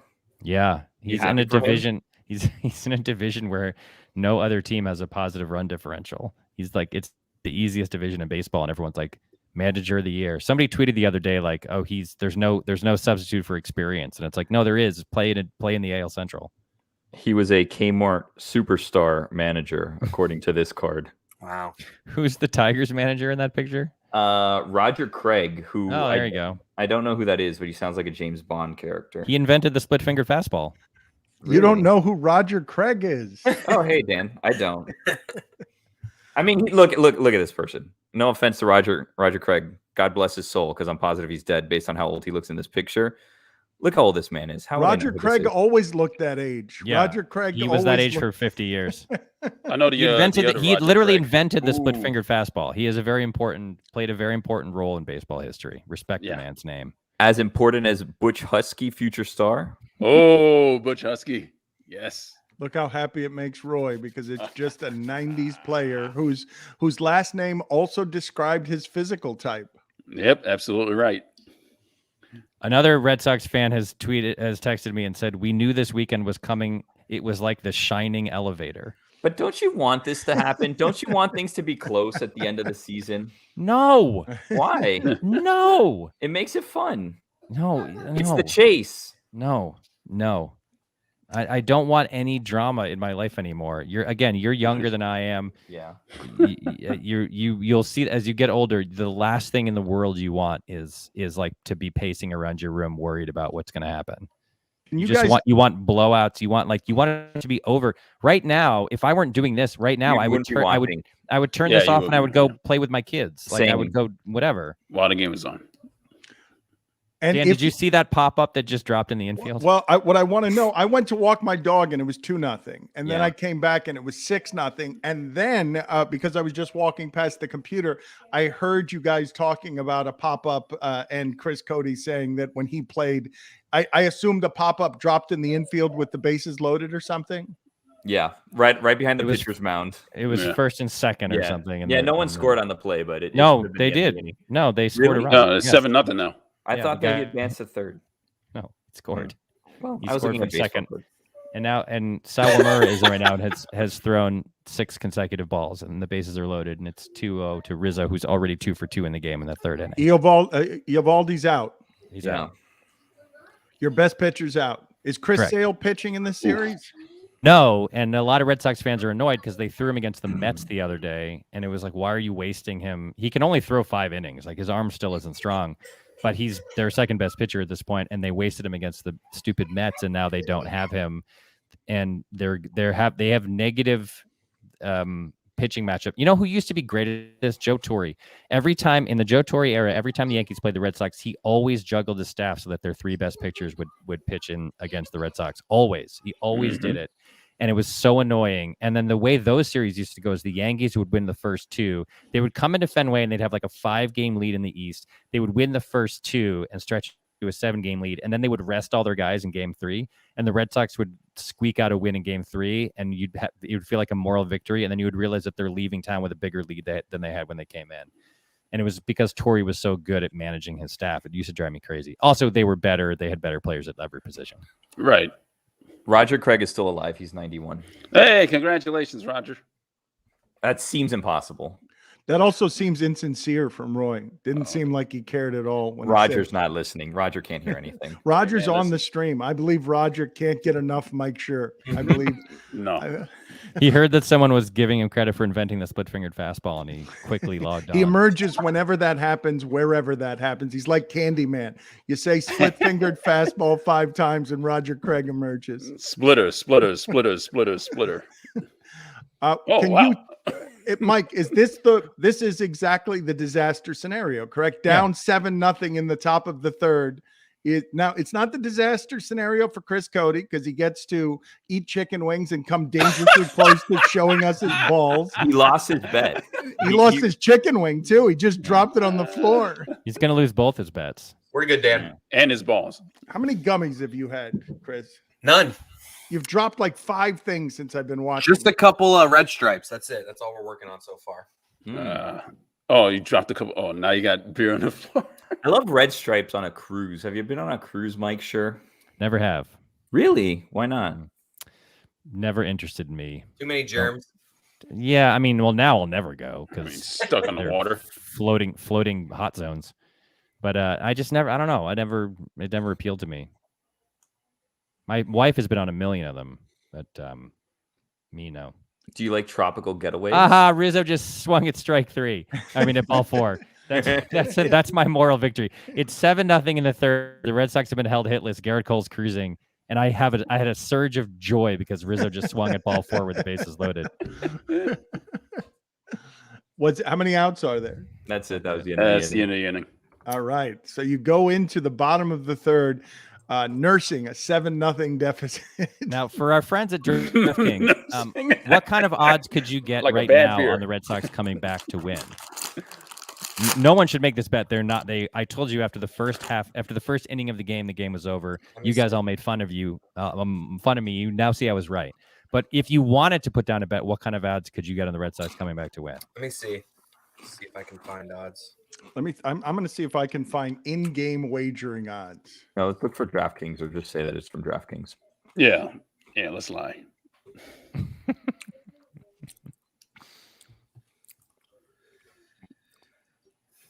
Have you ever, Mike, been offered a chance to throw out a first pitch, or have you thrown out a first pitch? Ooh, I have not been offered. Really? When we were doing Parks and Rec, Pratt was offered and did the first pitch at Wrigley. We were shooting in Chicago, and I wasn't there because I was back in LA working on the show. But he threw out the first pitch at Wrigley. I think Nick Offerman has thrown out the first pitch at Wrigley. He's a big Cubs fan. But no, I've never been offered. I don't know why anyone would make me that. You would only do it in Boston, though, right? I feel like you're the kind of guy who would say no if the Yankees asked you. If the Yankees asked me, absolutely not. No. If the Pirates ask you, you'd be like, yeah. Why not? You hear that? The Tigers asked you. The Tigers asked me, I would do it. Any team but the Yankees. Like, I think I told you this story the last time. I'll tell you again. I believe I told this story the last time, but apologies. My friend Max Greenfield, who's an actor, he was on New Girl, played Schmidt on New Girl. He lives near me. Ooh. And when my son turned, I think 5, as a joke, he bought my son Derek Jeter's autobiography, or maybe just biography. I can't remember. So William opened it, my son opened it, and he saw what it was, and he didn't really understand. It was a joke for me, basically, because Max is a Yankee fan. He's from New York. And I flew into a rage. My fists clenched and my heart raced, and I said, "Come here," to Max, and I took the book and I brought Max outside my house, and I went around to the driveway and I threw the book in my garbage can in front of him. And was to say, this isn't funny. I don't like this. You can't do this to me. And I threw the present that he bought with his own money into the garbage can. You should have burned it in his face. I mean, if I had a blowtorch, I would have blowtorched it, but that was the best I could do, spur of the moment. What was it? Derek Jeter's autobiography. Wow. Or I can't remember his autobiography. I didn't even look at it. I just saw the Yankee insignia. What would be the over-under if I put the over-under? If I put the over-under on our show at 1/2 and asked you, both members of the show and anyone in the extended family of the show owned blowtorches, and I put it at 1/2, would you guys bet the under or the over? I would say Greg Cote owns a blowtorch. Some kind of implement that you could reasonably call a blowtorch. I don't know if he counts. Can't hear you, Chris. He's busy eating. I didn't want the chip. I was eating chips before, so I muted myself so you guys wouldn't hear the. I imagine Stu Gatz has one. That's a little one that he uses for his marijuana. Well, that doesn't count. Like a butane lighter, right? But you're talking about like a. I know, and that's something that lights a grill. But there are little versions of those things that, Well, he's not talking about the thing you make creme brulee with, right? He's talking about a flamethrower blowtorch thing. Right? That's what you're talking about. A welder. I'm talking about a goddamn blowtorch. Yeah, not like an lighter, arc welding. not a grill lighter. It's a goddamn blowtorch. I'm not so sure. Yeah. I would take the under, but I think there's a chance that Greg Cote has it. I'm seeing. Nope. Sure. I'm right. Why not? Why not barrel the ball right to a Yankee infielder? That's you can get the Red Sox right now plus 1,500. I'm seeing Bruce Sutter invented the split finger. Well, Roger Craig taught Bruce Sutter. Okay. I love that he's searching the internet trying to. Well, no, you. no. I was sent that he's not the one that invented it. That it was Bruce Sutter. So I was looking it up. That's how I missed the Schmidt blowtorch story. Look up Roger Craig's split finger fastball. That's a lot of reading. Bruce Sutter with his 15-foot long beard. Mike, what the hell's going on with the Cardinals? They're just super hot at the right time. They've won 13 in a row, and 5 of them, I think, or 6 of them are one-run victories. They were 69 and 68, or maybe 71 and 70 at one point, and then they've just won 13 in a row. And they played decent teams too. Like they've been playing the Brewers and some other good teams.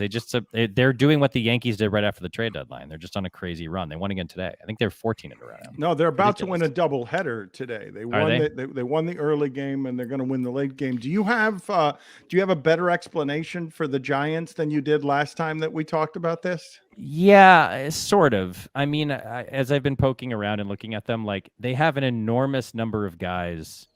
Essentially, everybody on their team having great years has like a 120 or higher OPS, like every hitter. So it's basically, it's like, you know what it's a little bit like is that Mariners team, that whatever it was, 2001 Mariners team or whatever it was that won 116 games, where like you like they had A-Rod and Edgar Martinez, but then after that, and then Ichiro, obviously, but like everybody in that lineup just had a really good year. Mike Cameron had a really good year, and like whoever and what's his name, Boone had a good year at second, and like so it wasn't like they weren't being carried by a core, they were being carried like by everyone. And so the Giants, like Brandon Crawford's having an excellent year, but then they've got these guys like Lamont Wade Jr., who nobody knows about if you're not looking at the team, who are also just like he has like an 830 OPS or whatever. And so just they up and down their lineup, you can't get them out. And it's sort of the same thing with the starting pitching. Like they don't have like, no one's going to win the Cy Young. No one's going to win the MVP on that team. It's just that everyone is like a solid B+, A-. You're rooting for the Dodgers to lose in a 1-game playoff. Correct? No, absolutely not. What are you talking about? I like the Dodgers. I've lived in LA for 20 years. I like the Dodgers. I'm rooting for the Dodgers to beat the Giants and for the Giants to lose in a 1-game playoff. That would be really funny to me. It's more baseball the other way. No, I don't know if that's true. I mean, the Dodgers won the series last year in a year that everyone is going to hang an asterisk on. And this team, this core team, the like Justin Turner, Corey Seager, Kershaw, Walker Buehler, Dodgers, like they deserve to win a World Series. Just like that, where no one says like, oh, that didn't really count because it was a short season. Like I would like it if they won the World Series this year. I'd be happy if that were the outcome. And I would not. I mean, the Giants, I just don't care about, so I can't root for them. But they're like, I don't know. They're good. They're right now. It's like a coin flip because the Giants' remaining schedule is a tiny bit harder. But they both have series against the Rockies and the Diamondbacks, I think, and the Dodgers end the year at home, and I think the Giants end the year on the road. One or the other. I think the Dodgers have a very slightly easier schedule.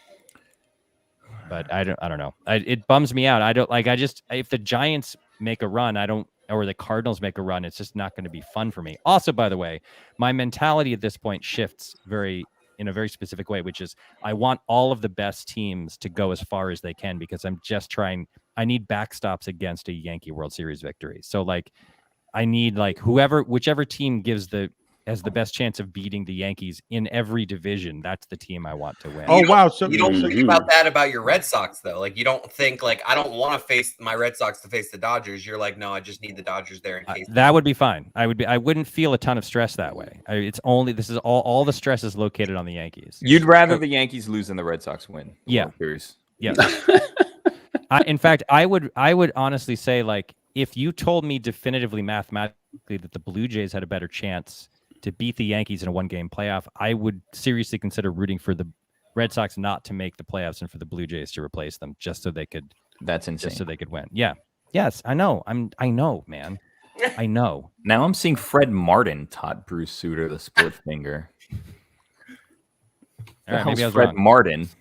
Fred Martin. It's You Roger don't know Craig's Fred Martin. pseudonym. I don't know who Fred Martin is.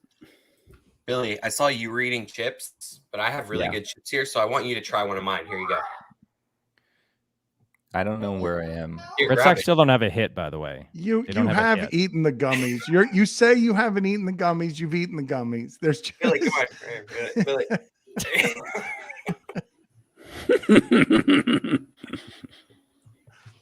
So dumb.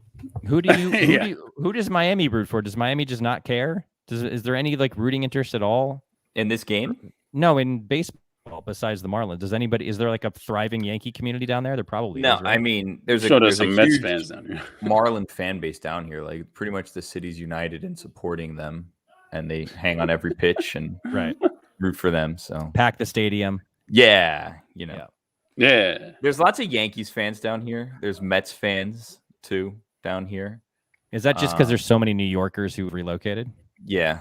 basically. And the Marlins didn't exist to 93, so a lot of people down here that were baseball fans didn't have a team until 28 years Mike, ago or it's funny to me, Mike, to watch because of the way the stuff was hand-me-downed in our market, and these guys were kids. They were babies in 1993, and when they won the first championship in 97, they were in their formative years as young sports fans. They have no access whatsoever to you saying 89 years of suffering and passed down from generation and a misery soaked into the cloth of the city. Like, they just don't understand any of that. Mike hasn't been suffering for 89 years. He's like in his 40s. Yeah, but you adopt the suffering. My dad has. My dad's in his 70s. He had suffered, and his father, who grew up in Boston, had suffered. Like, it was passed down. It was like an old jacket that was passed down and like filled with rocks that weighed you down everywhere you went. Like, you inherited the suffering from your, God damn it, Schwarber. You inherited the suffering from your father, who inherited it from his father. Like, what happened with Schwarber? What happened with God damn it, Schwarber. We're a third of the way through, boys. Still, the Red Sox are being no hit right now by Garrett Cole. History. I mean, I wish I didn't see this coming, but I'm telling you, all day. I feel like not all day. This has been 3 weeks in the making. When we kind of picked a date, you're like, this isn't going to go well. Yeah, I know, man. I know. I feel like you'd be doing the same thing if they were up 8-0 right now. No, he'd be fearing that the Yankees were for sure going to come back. That's my point. He wouldn't be sad. He'd be like miserable. No, if they were up 8-0, Cole would be out of the game, and I'd be like, okay, like, we have a decent shot of winning. If we were up 8-0 in the third, what I would be thinking is, okay, we have a 40% chance of winning this game. That's pretty good. I'll take a 40% chance. And also, we're gonna work their bullpen a little bit, and like, if we can like stretch those guys out, that'll be okay. And Evaldi's cruising, that's good. Like, I would still be worried and a little bit miserable, and I wouldn't be like defeatist about it. I think you still got a chance.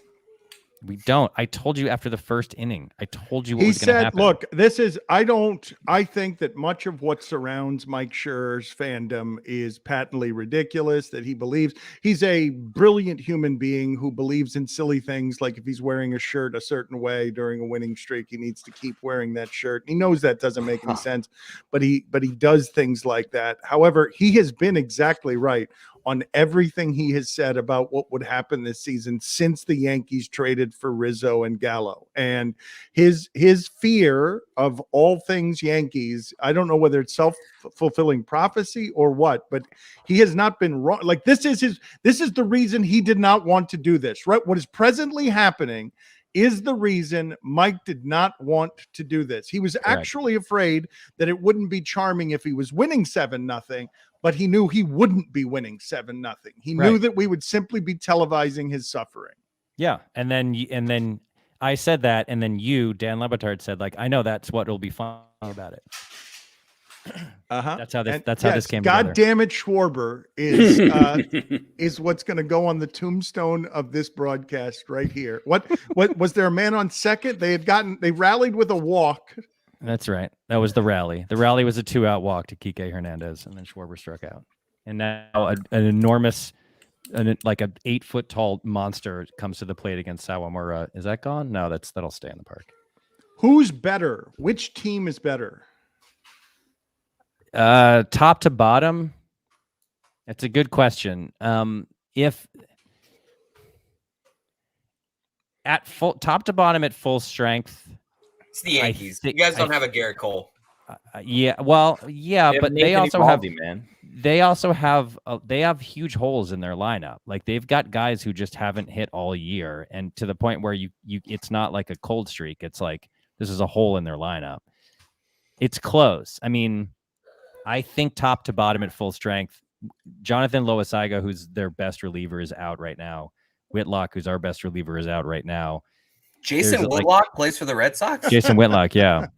He's had a late career resurgence as a setup guy. This is a funny visual. But I think top to bottom, I don't think either team is particularly good. I think it's very close. I think the Red Sox might be slightly better because I think their lineup top to bottom is better. But the Yankees pitching's better by far. The Red Sox pitching's terrible. Like, it's a minor miracle that they're still in this race at all. For those of you just joining us, we have an ongoing contest that we're going to be having go on throughout the game. Yeah, we got to Guess how much change is inside the coin jar, and if you guess it correctly, something will happen that's not determined yet. I don't know if we can send you a prize. Now, did you create that coin jar for this contest, or is that just a coin jar you have lying around your house? What do you mean? Like, did I put all these coins in a jar? Yeah. Or is that a thing that's probably also gone? No. Throw them out. No. So would that have been a home run somewhere else, Billy? Like, is that the opposite? Yeah. Or? Yes, that's a home run in most parks. Are the Blue Jays better than both of them? Yes, by far. Blue Jays are way, way, way better than both the Red Sox. Really? Are the Blue Jays better than the Rays? It's debatable. I think they might be. The just like the Red Sox don't have Garrett Cole, like the Rays don't have Robbie Ray.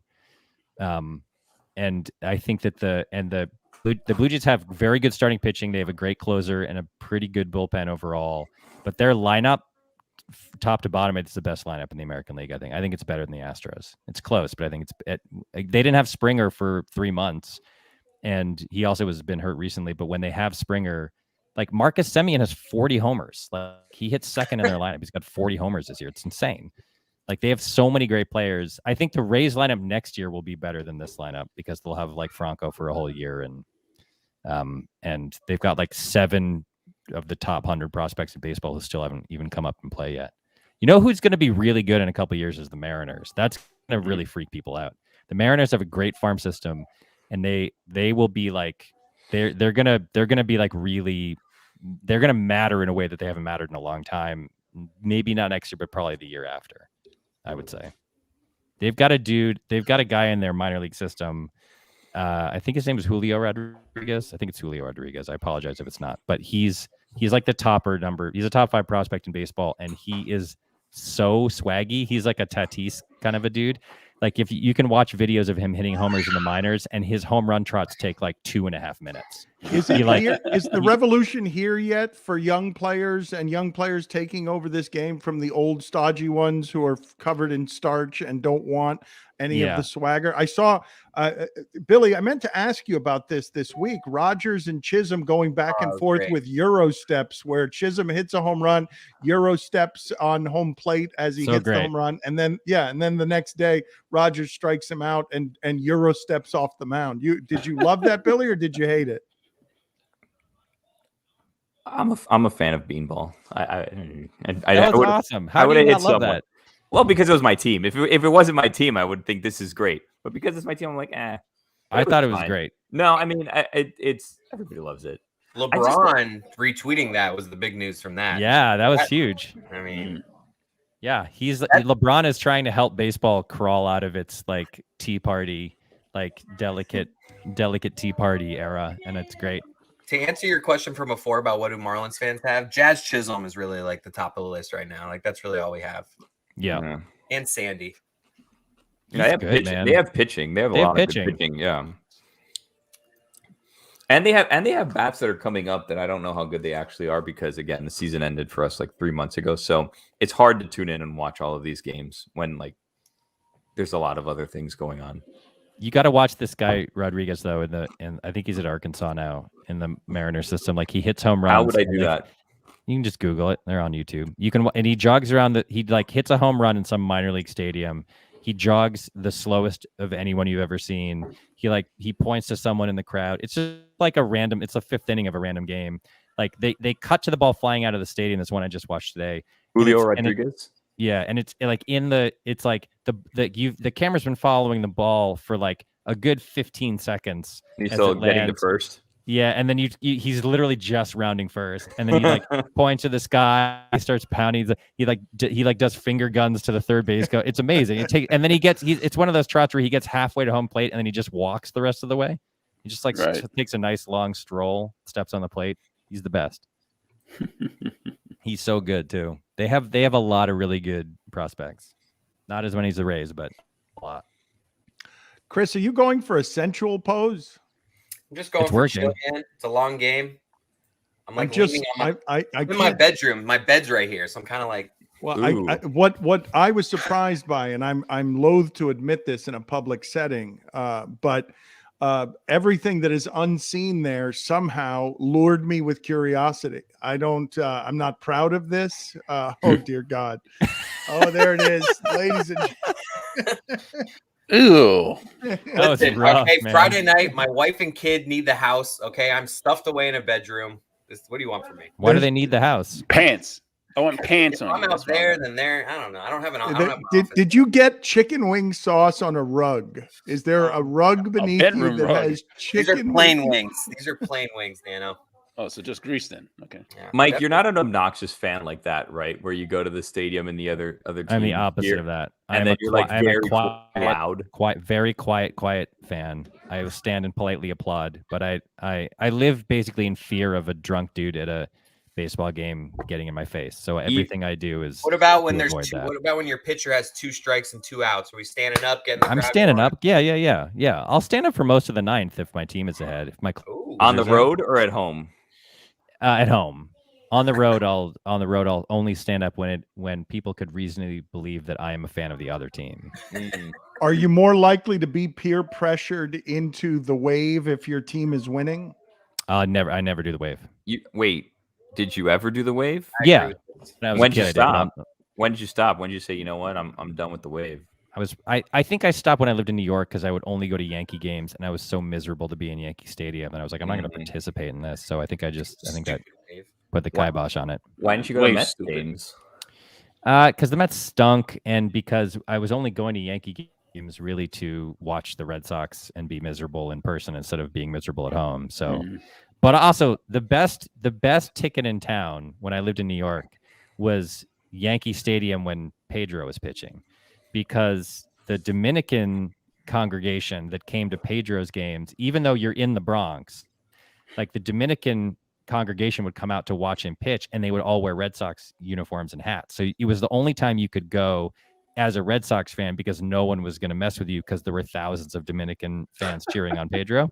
So we used to go anytime Pedro pitched, we went to the stadium, and it was the only time you felt safe wearing a Red Sox hat. So I was at the game. Pedro pitched in a game where he threw a 1-hitter against the Yankees. The only hit was a Chili Davis home run in the second, I think.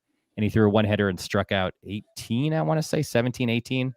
And it was amazing because like afterwards, it was like being at Fenway. Like the celebration that was happening outside was like it was like a home game. It was the best. But inside you were very quiet because you didn't want super quiet. Yeah, you didn't want someone to come out. I was way up in the left field and like the upper deck in left field, so I was not like I was in enemy territory when I was there, so I didn't like make a huge. I was with my friend Eben, and the craziest stat about that game, I believe this is true. The Yankees didn't hit a ball into play in fair territory after the 3rd inning or after the 4th inning. Like What? they either struck out or hit foul outs after after the 4th inning. Wow. And so why do you know all of this? Because I'm because he cares. Because he cares. But That's it's just it. such a random game to have all of this all it information requires on. is caring. It's the way most sports fans feel about things. No. Like Most Aaron Rodgers knows all the people he's thrown touchdown passes to. The fans don't know all the different receivers that Aaron Rodgers has thrown passes to. I will also say that I do have, I believe, like a pretty intense memory for things. Like that's always been my like a sort of a superpower that I have is just memory. Like I remember an enormous amount of stuff about an enormous amount of stuff. So like, is it the superpower you'd most want to have? Yeah, it served me very well. Like I got good grades in school because I could remember everything I needed to remember. Mm-hmm. But I also remember that like when the Patriots were driving in the 4th quarter of the Super Bowl against the Panthers, that Tom Brady threw a back shoulder pass to Troy Brown like 30 yards down the field, and then Troy Brown was called for offensive pass interference, and it was a total bullshit call. And so like I'll remember, I can see that play in my head right now, and I remembered that it was an offensive pass interference. Billy, just imagine that it's Fast and the Furious or The Masked Singer or a crappy reality show. If sports were those things, crappy. Have fun wall. Fun right. I just like to say you didn't remember that Fred Martin's the one that taught the split finger. Right. Red Sox have a hit, by the way, the 4th inning. Congratulations, JD Martinez. All right, rally. On the right field line. Did you guys ever collect ticket stubs? Mm-hmm. No, I have a bunch of ticket stubs. I saved them, but I didn't care about them. I never like put them in a scrap. I have them all in a box, and I want to make like a collage at some point, like in somewhere. That's the thing, is that I did the same, and I would just collect like stubs. I had no idea what they were for. Whatever was a ticket stub for, I just put it with all the other ticket stubs, and I was looking for that to go through those today to find what random like event or concert I had been to back in the day, and I couldn't find it, but I found a bunch of Dave and Buster's tickets. Yes. Yeah, and I don't think that these still are worth anything, even though it says that they are. So those were never worth anything. What do you mean? You can get a big old teddy bear at Dave and Buster's with those. No, things. man, that would be like if he had 2.5 million of them. He could buy a teddy bear. Yes. This is probably like 10 spider rings worth of tickets. I would say. Yeah. Mike, have you ever gotten into something close to a jostling fight or argument at a Red Sox game? Someone drunk who is badgering you? Nothing like that? No, because I'm very meek and quiet, and I keep to myself, and I don't talk back to people, and I don't ask people to stop their whatever they're doing. I sit quietly, and I put a hat on, and I just have tunnel vision for the game. Because again, everything I do is designed to avoid getting into that situation you're talking about. Do you even wear, if you go to Yankee Stadium and you're watching the Red Sox play the Yankees, do you even wear Red Sox clothes, or you just wear like neutral colors? Neutral colors, yeah. I would wear like in the playoffs once. We used to sit in Lorne Michaels has 8 tickets to the stadium. 4 of them are in the front row, like right behind the home plate, and 4 of them are like a few rows back. And he used to give them to writers. You could ask for them, and you would get a call and be like, "Hey, you have tickets tonight if you need them." So in the playoff, I got tickets to a game in the '99 ALCS once, and my friend Matt and I went, and we wore Red Sox shirts underneath our coats, and we brought our hats in like inside the coats, and then we went and we sat down and we like put our hats on and just stared straight ahead. And we're sitting with the rich people. Like, there's not going to be fights in the rich people section. Mm-hmm. And then when the game was over, we took the hats off and stuffed them back in and zipped up our coats and then walked out. That's the closest I've come to actually wearing regalia. Have you heard Chris Cote's Lorne Michaels impression? I have. And do you think it's accurate? Well, I need to hear it again, obviously, so I can make a more thorough assessment. Mike, we always liked you as a writer. We thought you were great. A lot of good shows. The good shows thing is like, I feel like a strong point for it. When they put on we just want a good show. That's it. We just want to put on a good show for the people. Right. That's not bad. I'll say it. That's not bad. Yeah. He has a couple phrases. Do you have a favorite Lorne Michaels? Go ahead. Impression? I'm sorry. I didn't mean to interrupt you. Yeah. Do you mean who? Who's my story? Story is what I was going to Claire does. I mean, I don't know if I have a favorite story. Every single person who's ever worked there does the impression. Like, everyone does it at some point. Some of them are better than others, but there's a couple key phrases he uses that help you lock in. Like, one of them is, he says the words "it's that thing of," like when he's trying to name something, when he's trying to like search for something, he'll say like, "It's that thing of," or is it a hit? Like that's his "it's that thing of" is his sort of like it's almost like a verbal tick. So he'll be like, "We really need this sketch to work, and it's that thing of you need it to go well." So like everybody locks into different. Mike Myers locked into right, like that's his like right. Yeah, that thing. Dr. Evil, essentially. Yeah, but there were like, what was really amazing was after that movie came out, there were so many moments where like I was with him or near him, and like he actually did this, and I was like, oh my god. He sort of chews his fingernail, and I was like, oh my god, from the movie. Were you there with Norm? Yeah, we overlapped by 1 year. I came in. My first show was the show right after Don Ohlmeyer had fired him for telling too many jokes about OJ. So he was still around, but he he had been fired. So he was still on the show, but he wasn't doing update, and Colin Quinn took over. It was very weird. What was going on behind the scenes there? For the people who don't know, Don Ohlmeyer was sort of running everything at NBC and was friends with O.J. Simpson, and Norm Macdonald would not stop making O.J. Simpson jokes. This is not. I don't think Ohlmeyer has ever confirmed this, but this was the operating theory: was that Ohlmeyer was friends with OJ, and this was, by the way, we're talking about 1998. This is so long after the murder trial and so long after everything that happened. This is years later, but Norm, being Norm, just was still doing OJ jokes all the time, because that was part of what Norm did. Is just like he did jokes about things as long as he wanted to make jokes about them. So Ohlmeyer told him the stories that Ohlmeyer told him to stop. He said no, and then Ohlmeyer fired him. The thing that you have to understand, though, is like how rare it is for anyone at NBC to step into the SNL world. Like, it's not like a normal show where executives give notes and they make hiring and firing decisions. And but beyond that, Mike, am I wrong? I'm not wrong when I say Ohlmeyer was sort of an executive gangster. Like, this was beneath his pay grade to come in and check in on Saturday Night Live. It's beneath his pay grade. Yeah, he was running all of NBC. Like, he was in LA running NBC, whatever. He was president of the whole network. So yeah, it's beneath his pay grade. But also, because SNL is such an institution, executives never weigh in. It does, even if it weren't beneath his pay grade. No executives ever told Lorne what to do or who to hire or who to fire, anything like that. So it was truly shocking that this guy came in and did that. So Norm was around and was just like, it was just a very awkward, weird time. But my greatest claim to fame, probably for the rest of my life, is that I was the person who put Turd Ferguson into that sketch. Like, I think that'll probably be like the first line of my obituary. To be fair, so Turd Ferguson, I feel like I need to qualify this. Turd Ferguson was a thing that Steve Higgins, who was the producer of the show, it still is, and is Jimmy Fallon's like announcer cohort guy.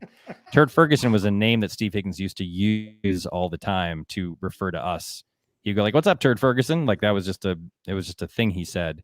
And then Steve and I and some other people were writing that sketch, and I was like, oh, he should change his name to Turd Ferguson on the podium. So I didn't invent the name Turd Ferguson. That was Steve Higginson, but I believe I was the person who suggested that. Can you give us like your top 3 claims to fame on Saturday Night Live? You told us last time. Last time we were here, though, you explained to us the entire cowbell story of Saturday Night Live. Yeah, but I had nothing to do with it. That's not my claim to fame. That's just understood. But I imagine Turd Ferguson would be pretty high. Like, so that landed, and this is pre-internet. You are delighting all week because people can't stop. Word of mouth, Turd Ferguson is spreading throughout America. Yeah. I mean, when Norm passed away, Steve Higgins texted me, and the text just said Turd Ferguson. Like, that was like, it's a thing that still and like, it's not like when I suggested we put that in the sketch, it's not like anybody was like, oh, this is going to be a thing that everybody remembers, or this is like a huge hit. It's like one of 10,000 things you do on that show, most of which are instantly forgotten, and a couple of which, for whatever reason, penetrate the culture. That one happened to penetrate the culture. And so now, Norm passes away, and like, that's the thing that everyone is talking about. But it's like, it's in that moment, you're just like, it's 3:00 in the morning and you just want to go home. So you're like, what about this? What about he writes Turd Ferguson on his podium? What's the one that didn't register with society that you wanted to? Everything else I ever wrote. Yeah. I was not one like thing though. You're like, this should have broken through. Oh God, Brett Gardner. I hate Brett Gardner. I hate him. I hate him so much. I hate him. He is my least favorite Yankee, maybe of all time.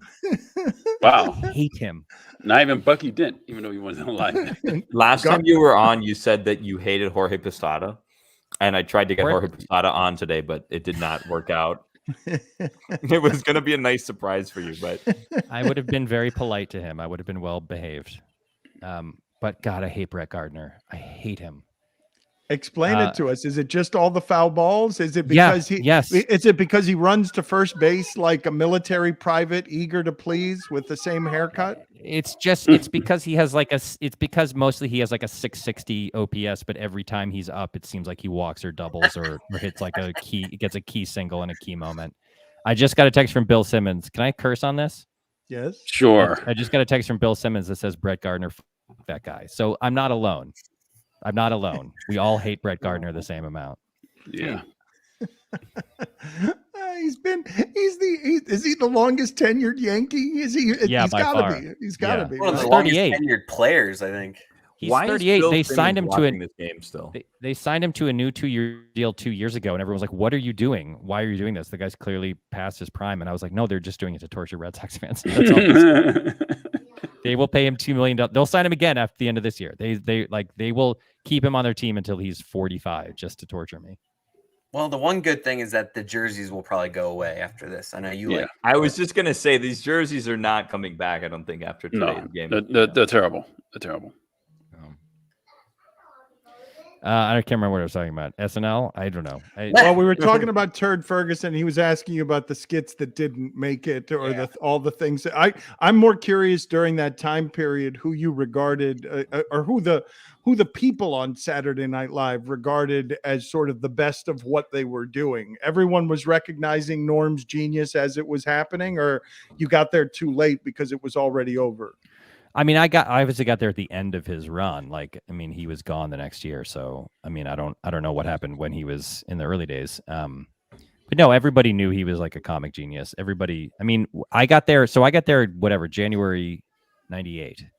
So it like that cast, there was Will Ferrell, Molly Shannon, Anna Gasteyer, Sherry O'Terry, Chris Kattan, Daryl Hammond, and then like Tim Meadows.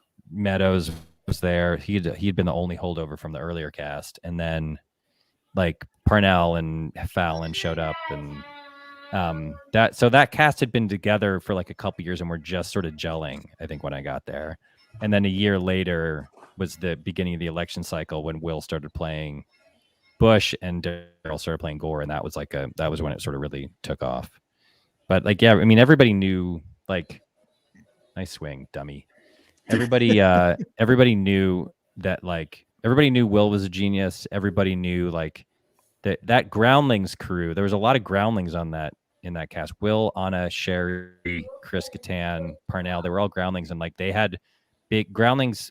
The sort of thing about the Groundlings was they came in with like huge characters. Like they were very character based. So like those singing middle school teachers that Will and Anna Gasteyer used to do, and Molly Shannon's like Catholic schoolgirl character.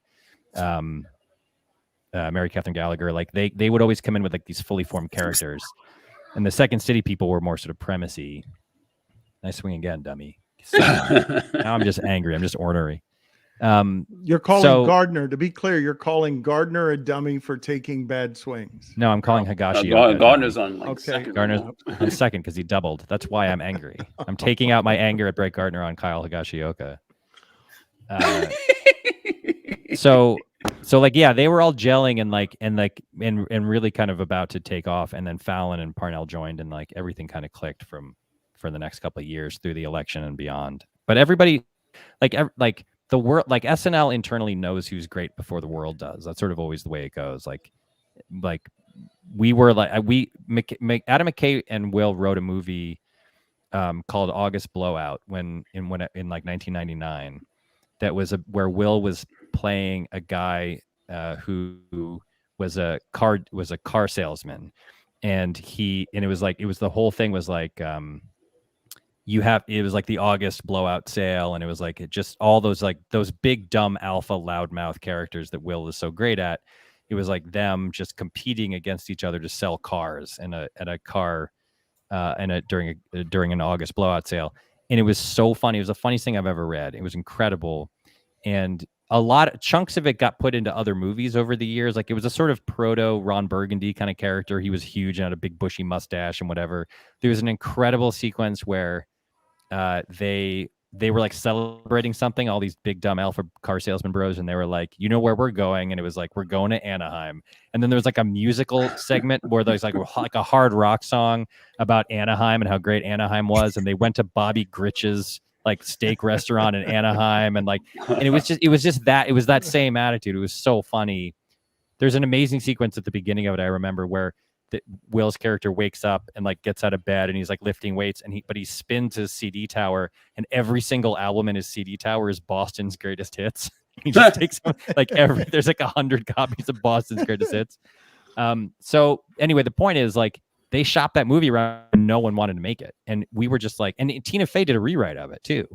And it was great. And like, they shopped around and no one wanted to make it because they were like, who's Will Ferrell? We don't care about Will Ferrell. And everybody in the building knew that McKay was a genius and that Will was a genius and that like they should be making these movies. And it took them until Anchorman, which was years later, 5 years later, probably. And then even then, they barely financed that movie because nobody wanted to take the risk. So internally in the show, everybody knows who's great, and it just takes the world a minute to catch up, which is a bummer. Do they also know who's not great in it? I mean, there's people who make this out, please. There's people there's people on that show who are great and just don't work on that show. Right. Like that happens Horatio Sands in person is one of the funniest people I've ever met. And it never quite clicked. Like there were moments where it clicked and he did great in sketches, but he never took off. Same with Tim Robinson. Tim Robinson, I Think You Should Leave is one of the funniest pieces of entertainment, in my opinion, of the last 5 years. And it just never quite clicked for whatever reason on SNL. It's just a weird show. It's live. It's 90 minutes long. It's not in the middle of the night. Yeah. So there's always people. It's not a perfect arbiter of who's good and who isn't by any means. It's there's plenty of people who don't click there, who click other places, Larry David wrote there and never got anything on the show. And that Seinfeld episode where George quits and then he realizes that he doesn't and then he just goes back to work the next day and pretends like he didn't quit. That was a real story of Larry David. I think Larry David quitting SNL, making a big scene and being like, I hate this place sucks, you guys are all a bunch of idiots, screw you, I'm out of here. And he went home and then he sat in his apartment on a Sunday after a show and was like, what did I do? I'm such an idiot, I need this job, I have to pay rent. And on Monday he just went back to work and kind of pretended that he didn't quit the day before and they just kept paying him. I got lost in a cloud of nostalgia the moment that you said Bobby Gritch. Right. I don't know if it meant anything to anyone else listening, but his mustache, his square body type, his unusual middle infielder persona, it just made me happy. I don't know. Yeah. I don't know that there's anyone I associate with that time and middle infield more than Bobby Gritch and his mustache. Yeah, that's probably right. That 86 Angels team, that Doug DeCinces and Bobby Gritch and all those guys, that was a fun. I'll bet that team has a bunch of great names on it that would make you laugh. I'm gonna look it up. You're gonna just do the roster for the 86 roster. I mean, DeCinces, Doug DeCinces and Bobby Gritch. I don't know how much better you're going to be able to do. Just wait, buddy. Here we go. Ready? Catching, you've got, of course, Bob Boone, the legendary Bob Boone. At first base, Wally Joyner was on that team. I think that was his rookie year, right? I think. Rob Wilfong is your second baseman. Remember Rob Wilfong? Dick Schofield is your shortstop. Oh, yes. Right. He couldn't hit a lick. Dick Schofield was useless, just totally useless. Doug DeCinces is your third baseman. That's a base hit. Look at that second hit for the Red Sox. Doug DeCinces is a third. In left field, Brian Downing. In center field, Gary Pettis. Wait a minute. Brian Downing had the biggest muscles in the sport, did he not? Yeah, he was jacked. Yes, 100%. He was totally jacked. Gary Pettis in center. Gary Pettis, by the way, you're talking about baseball cards, Billy. I think his 86 Topps card, he's posing like this, in sort of almost coy, with his finger on his chin. Ooh. And that picture is actually his nephew, his 16-year-old nephew who was visiting him that day. And he was like, "Hey, this will be funny. Go in and take the picture for my baseball card." He wasn't in his own card. He wasn't on his own card. Yeah. Rupert Jones, sorry, I don't know if it's Rupert or Rupert, was in right. And then you know who the DH was for the 1986 Angels, Dan? Hold on, let me think for a second. Do you think that card is worth anything? Do you think no, because they didn't correct it. They would have had to correct it and issue a new one for it to be worth anything. Was Don Baylor the DH? It's a good guess, but no, Baylor was on the Red Sox that year. Baylor had been traded from the Yankees to the Red Sox, and George Steinbrenner famously said, 2 years before, and George Steinbrenner famously said, Baylor's bat will be dead by August. And then Baylor was the DH on the 86 team that beat this 86 team in the playoffs. So who was the DH? Reggie Jackson, 40-year-old. Wow. Jackson. Oh yeah, the Naked Gun Reggie Jackson. Yeah, That's right. Naked Gun era Reggie Jackson. That's right. And then but listen to this now. On the bench, Bobby Grich, age 37, Bobby Grich, George Hendrick, Rick Burleson, Jerry Narin, Devin White, Mark McLemore, a 21-year-old Mark McLemore is on that team. I mean, what a team this is. Mike Witt is your ace. Don Sutton, 41-year-old Don Sutton was on that team. This is a double play. Wow. Good job, guys. Great work. Great work, Christian Vasquez. Was that Devon? Was that Devon White? Yeah. Yeah, Devon White. Back end, you thought he was young? He was 23. He was young. That guy looks like a grounded into a double play. The guy that just did that? He's their catcher. I mean, give him a break. Okay. I was just going to say. John Candelaria was on that team. The Candyman. we were laughing. You guys would be amused. I don't know if Rich Aurelia is someone physically that conjures. Yeah. Well, sure. but Mike was laughing at just the changes in the game recently because Rich Aurelia was somebody who came out of the bullpen. And his nickname was Senor Smoke, and I want you to go. Rich Aurelia was the shortstop for the Giants. I'm sorry, Juan Berenguer is who I made. My bad. Senor Smoke. You're talking about Senor Smoke, Juan Berenguer. Fun name though, Rich Aurelia. Thank you for that. You thinking of Rick Aguilera or something? My bad. Yeah. I'm sorry. Juan Berenguer was Senor Smoke, and what did he throw? He threw 89. He threw like 93. But back then, that was. Wouldn't make back the then majors. I was like 96, 99. He had a career strikeouts to walk ratio. It was like in his career he had like 686 strikeouts and like 400 walks. Like he just it absolutely wouldn't sniff a major league roster now. And back then he was good enough to have the nickname Senor Smoke. and he was woefully out of shape on top. Oh of yeah, just pudgy and just doughy and fleshy. Nothing wrong with that. It is there is if you're a professional athlete. Billy, this is my most prized possession, by the way. Game 7, 97 World Series ticket right here. That's a cool thing, but why don't you have that like framed or have a whole protected in some way? I'm going to do that eventually. I don't think you will. I have a whole box of things that I intend to get framed as well that I know I probably never will. It would have taken you 24 years to do it. I like to think I'll do it. If you haven't done it after 24 years. I'm still collecting, Dan. I'm still collecting. But hold on a second. What do you intend on framing that with? Because you could go tomorrow and get that framed if you wanted to. No, I imagine that I will get like, a bit like a collage of all my prized tickets and like, put them in one big frame and, put it up in an office someday. But then let me just explain something to you. Here's some unsolicited advice / information. Like the essence of youth is having experiences and collecting memorabilia from those experiences and being happy that you have it. And the essence of adulthood is it begins at the moment where you realize that it's just junk and you have to throw it in the garbage. So like at some point, you're going to look at that box and you're going to be like, this is junk. This is literal garbage that's cluttering up my house. And you'll take that 97 ticket out because that's meaningful. Yeah. And all of the tickets you have with like random Marlins, Blue Jays games or whatever from 2013, you'll just throw in the garbage and you'll feel lighter than air. You'll pick like 2 things out of that box and keep them in the rest of it. Like, what are you holding right now? This is a Dave Matthews ticket from 2014. Oh yeah, you can toss that. Dave Matthews? No, nothing. All right. I mean, it's perfect. It's a perfect example of something that is junk and should be thrown away. My dog just ate my Dave and Buster's tickets. Oh no! He did you a favor. That's one less.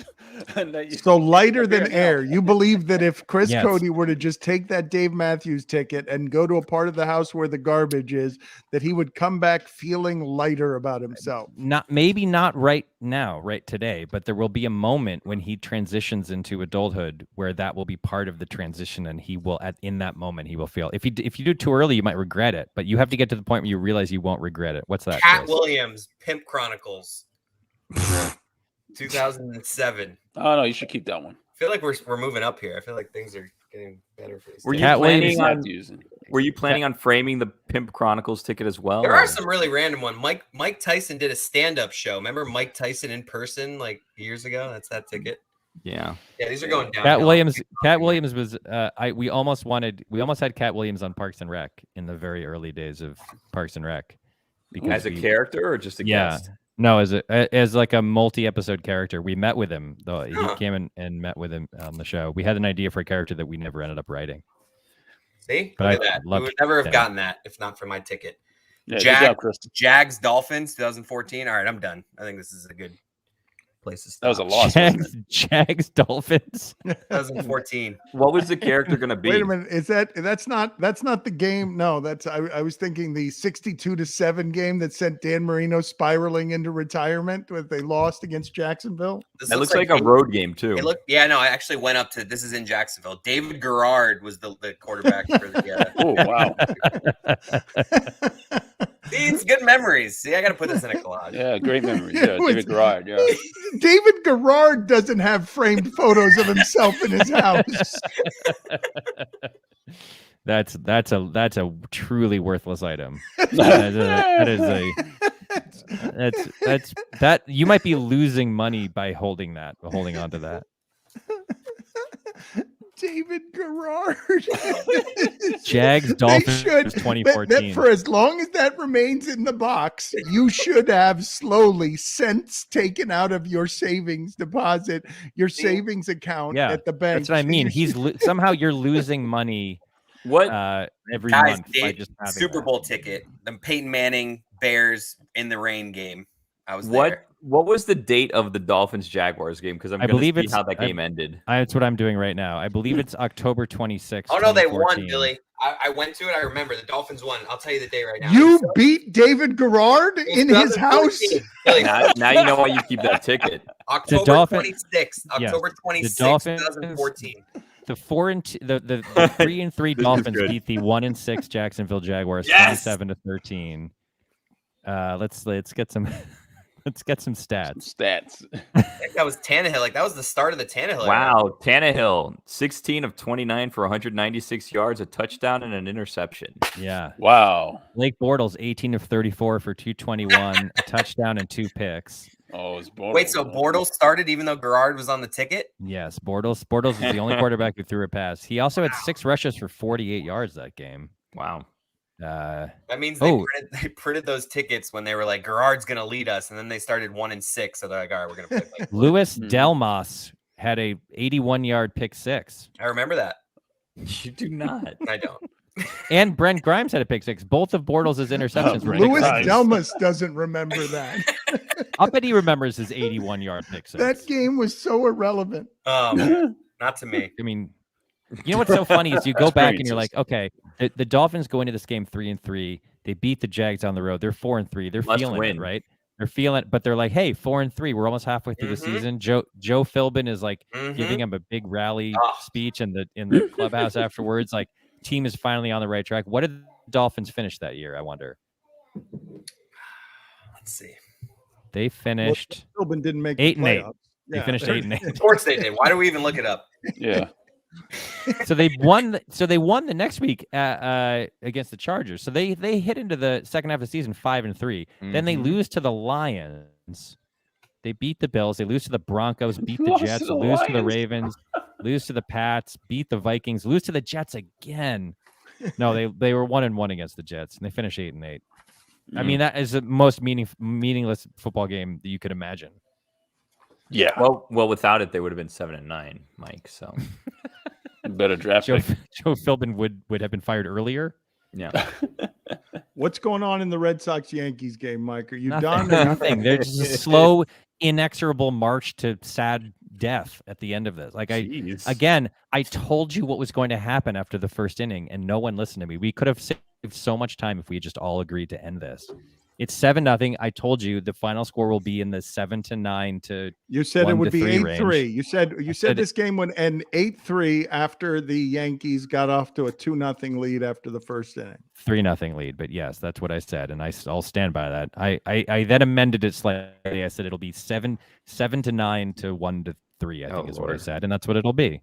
Uh-oh, Billy, that sound is Billy saying, "Oh Lord," because someone has appeared in the chat right here. Yes, look at there he is. As if Mike Schur's night couldn't get any worse. I just thought I would show up and check in. Right Release the hounds! Release the Basset hounds! Hello, everybody. Did a crocodile get a hand job or something? I'm just here to tell you guys, listen, I've been thinking a lot about Norm Macdonald, right? We've been reflecting on him. Makes me think about great comedians, their best bits. Was there anything better than Conan and the masturbating bear? I mean, seriously, what? You can't top that. My man. You just missed Mike Schur telling us that he's responsible for Turd Ferguson. It was a delightful. Not joking. It was a delightful thing to learn. Welcome. It's nice to see you, Adnan. Thanks, Dan. Nice to see all of you. Everybody doing well? Sorry, Mike. Tough one tonight. This is brutal. I apologize. I knew it was going to happen. No one. Oh, is that gone? That might be gone. Did Judge do it? No. He's in the park. Mike, I had so many pro Red Sox notes. Red Sox have scored 59 runs, 8.4 per game during the 7-game winning streak. Could win 8 in a row for the first time since June 25th to July 2nd, a streak that started with a 3-game sweep of the Yankees. Eovaldi, 2.01 ERA, 5 starts against the Yankees this season. And then Garrett Cole coming off his worst start of the year. It doesn't. None of this matters. I mean, again, none of these. That 3-game sweep of the Yankees happened in June. This is late September. Like they're different. The universe acts differently. Yeah, I know as a Red Sox diehard, you're aware of the importance of this date as well. On this date in 2011, Sox and Yankees began a pivotal 3-game series, playoff implications for both teams. The Yankees swept the Red Sox at Yankee Stadium, helping them clinch home field throughout the playoffs. That series played a major role in the Red Sox missing the playoffs, with the Rays moving ahead of them after a dramatic Game 162. Man, I had this story ending with some sort of masturbation. I didn't know. I was like, where's he going with this? He came in with the masturbating bear. Cody, we got that out of the way. Yeah, we got that out of the way. Now we're done. That's it. Now we're back to baseball. With a bear being masturbated. Yes, and now we can get to the baseball. Now we can get to look at what do you think, Adnan? Take a look deep into Mike Schur's face here. Look at the discomfort. He is. He's a pain. No, listen, I love it because Mike is a genuine Red Sox fan. If you're a genuine Red Sox fan, he's pissed right now. Why would he be in any sort of mood to talk to any of us? I understand, but it didn't happen until you got here. Is the problem? It didn't.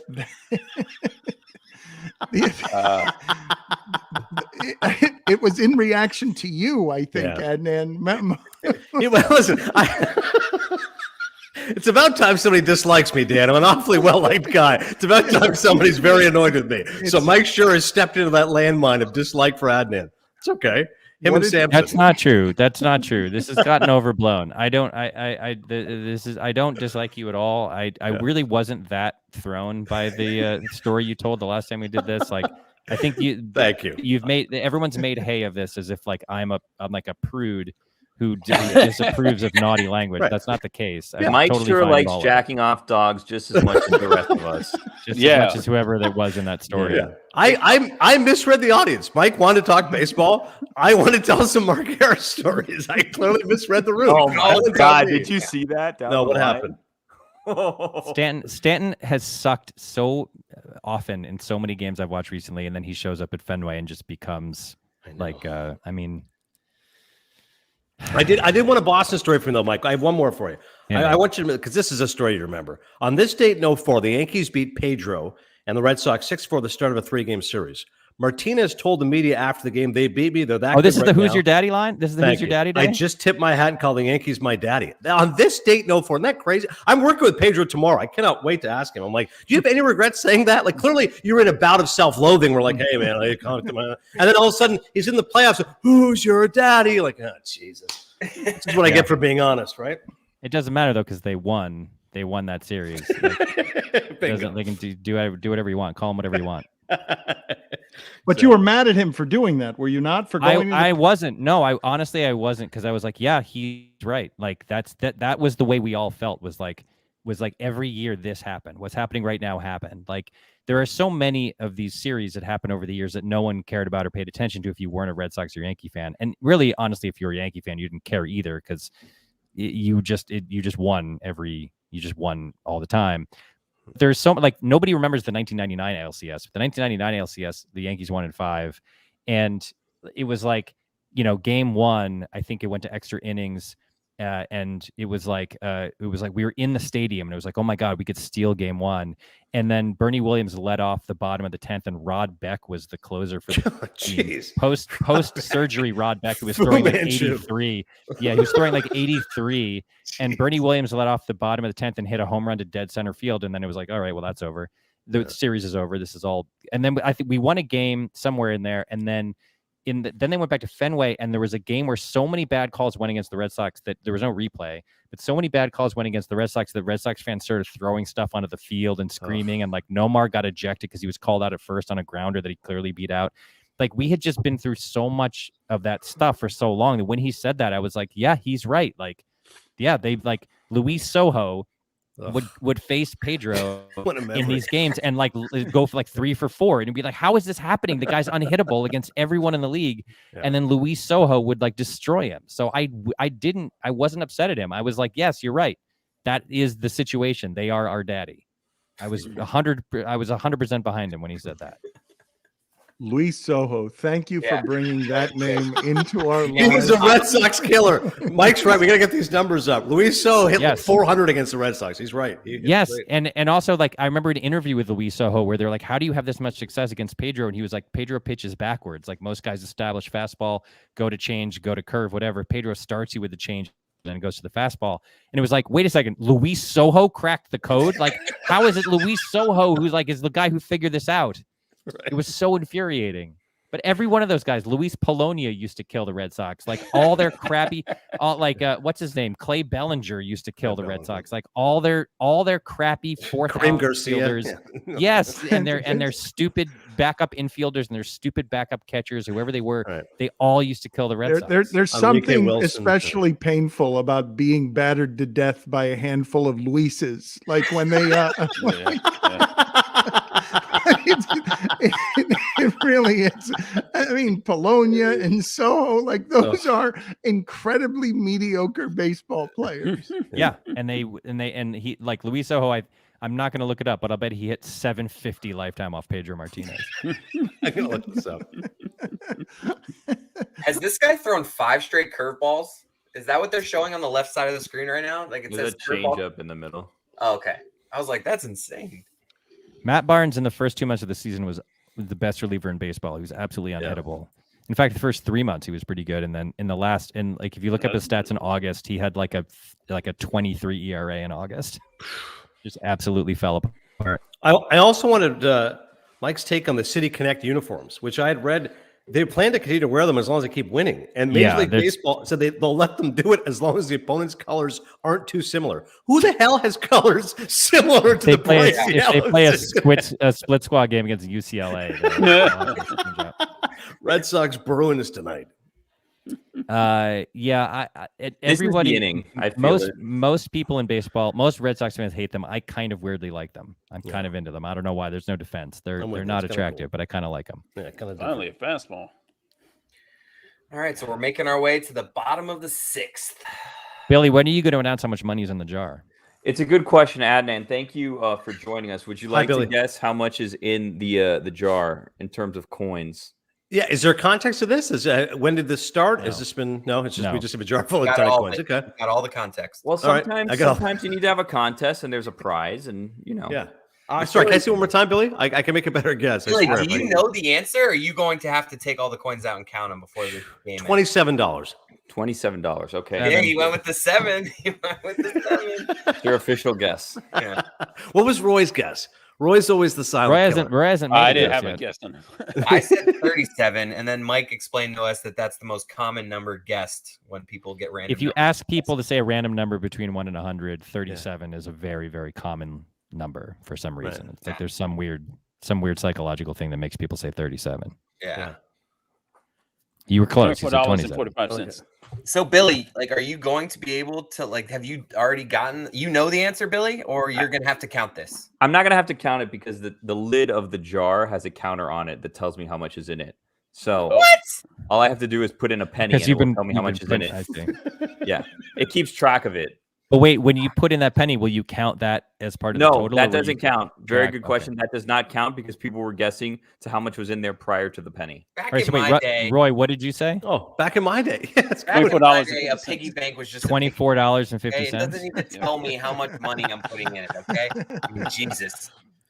You'd be surprised at how hard it was for me to find that thing. So the guesses are 24.50, 27, and 37. I'm clearly going 37.01. Yeah, price is right. There you go. Dan, what's your guess? Heady play. Dan should do 37.02. I'm gonna guess. Okay, 37.02 it is. Wait, Dan, what were you going to guess though? If you weren't, I was just gonna go 37.37 or whatever it is that they said that people get stuck on numbers. 69. Like it. Ah, nice. Like it. Nice. And double Mike, nice. I did want to ask you. I read something. There's a Field of Dreams series you're producing or developing. What is this about? Yeah, I'm writing it. Yeah. Dude, that's awesome. Were you there? Tell us. You 'Cause I gotta was tell there. us. Yes, you guys Tell were us about both there at the same time. And Were you there, Adnan? I was. Yeah, I was too. It was great. I loved it. I thought it was incredible. What I was shocked by was the amount of access we had. Like we've all been to sporting events, and normally it's okay. This is roped off. This you can't touch. And it was the day before, and I literally was like, I can go in the field. Like I can go play catch for a Costa. it's a cornfield. But Dan, it's a pristine cornfield, right? I don't want to offend anybody, the movie gods. Mike, I went in the house. Like I couldn't believe it. I'm like, can I go in the house? Like, yeah, no problem. Go ahead. I'm like, let's see what's in the fridge. I mean, the access was incredible. I didn't get there until the day of, like an hour before or something. But like, yeah, you just people milling around, people playing catch on the movie field. Yeah, not the field where they played, but yeah, it was awesome. Are you telling people anything? Can you tell anybody about what you're doing there? Like what, honestly, because I haven't talked to you about, obviously you love the movie, but you make very discerning choices and you don't have a ton of bandwidth to take on new projects. So what are you doing with this and why are you doing it? Well, this is the main thing that I'll be doing, me personally, over the next like year and a half or so. Like I don't know if I'm going to write the whole, I probably won't write the whole thing. I'll get a staff together and do it. But I think it'll be like, a number of some number of hours, probably let's call it 6 hours or something. 6 hour long episodes is what I'm thinking, but I don't know yet. And like, yeah, I'm not going to say what I'm actually doing creatively. Sure. Get through. Yes. Here we go, baby. All right. What do we have? Comeback has begun. Kike is the only person who's put together good at bats against Cole this entire game. He's 2 walks and a single. But I'll be adapting it. That's what I'll be doing. I'll be taking the original source material and then putting a little spin on it. Will you require that your writing team love baseball? No, in fact, I will probably actively seek out people who don't care about baseball at all. I would say there will be a mix of some people will be maybe baseball fans, but I think that movie struck the chord it struck not for many reasons, only one of which is baseball. Another one is dads. Another one is the tone. Another one is just family. Another one is faith. Like there's a lot of stuff in that movie. And I think if you only got a bunch of baseball fans together, we'd end up writing a really boring movie about like Kevin Costner's character doing a sabermetric analysis of the 1919 White Sox to make sure that this they was had the his right dad's lineup. war. Yeah, exactly. OPS plus.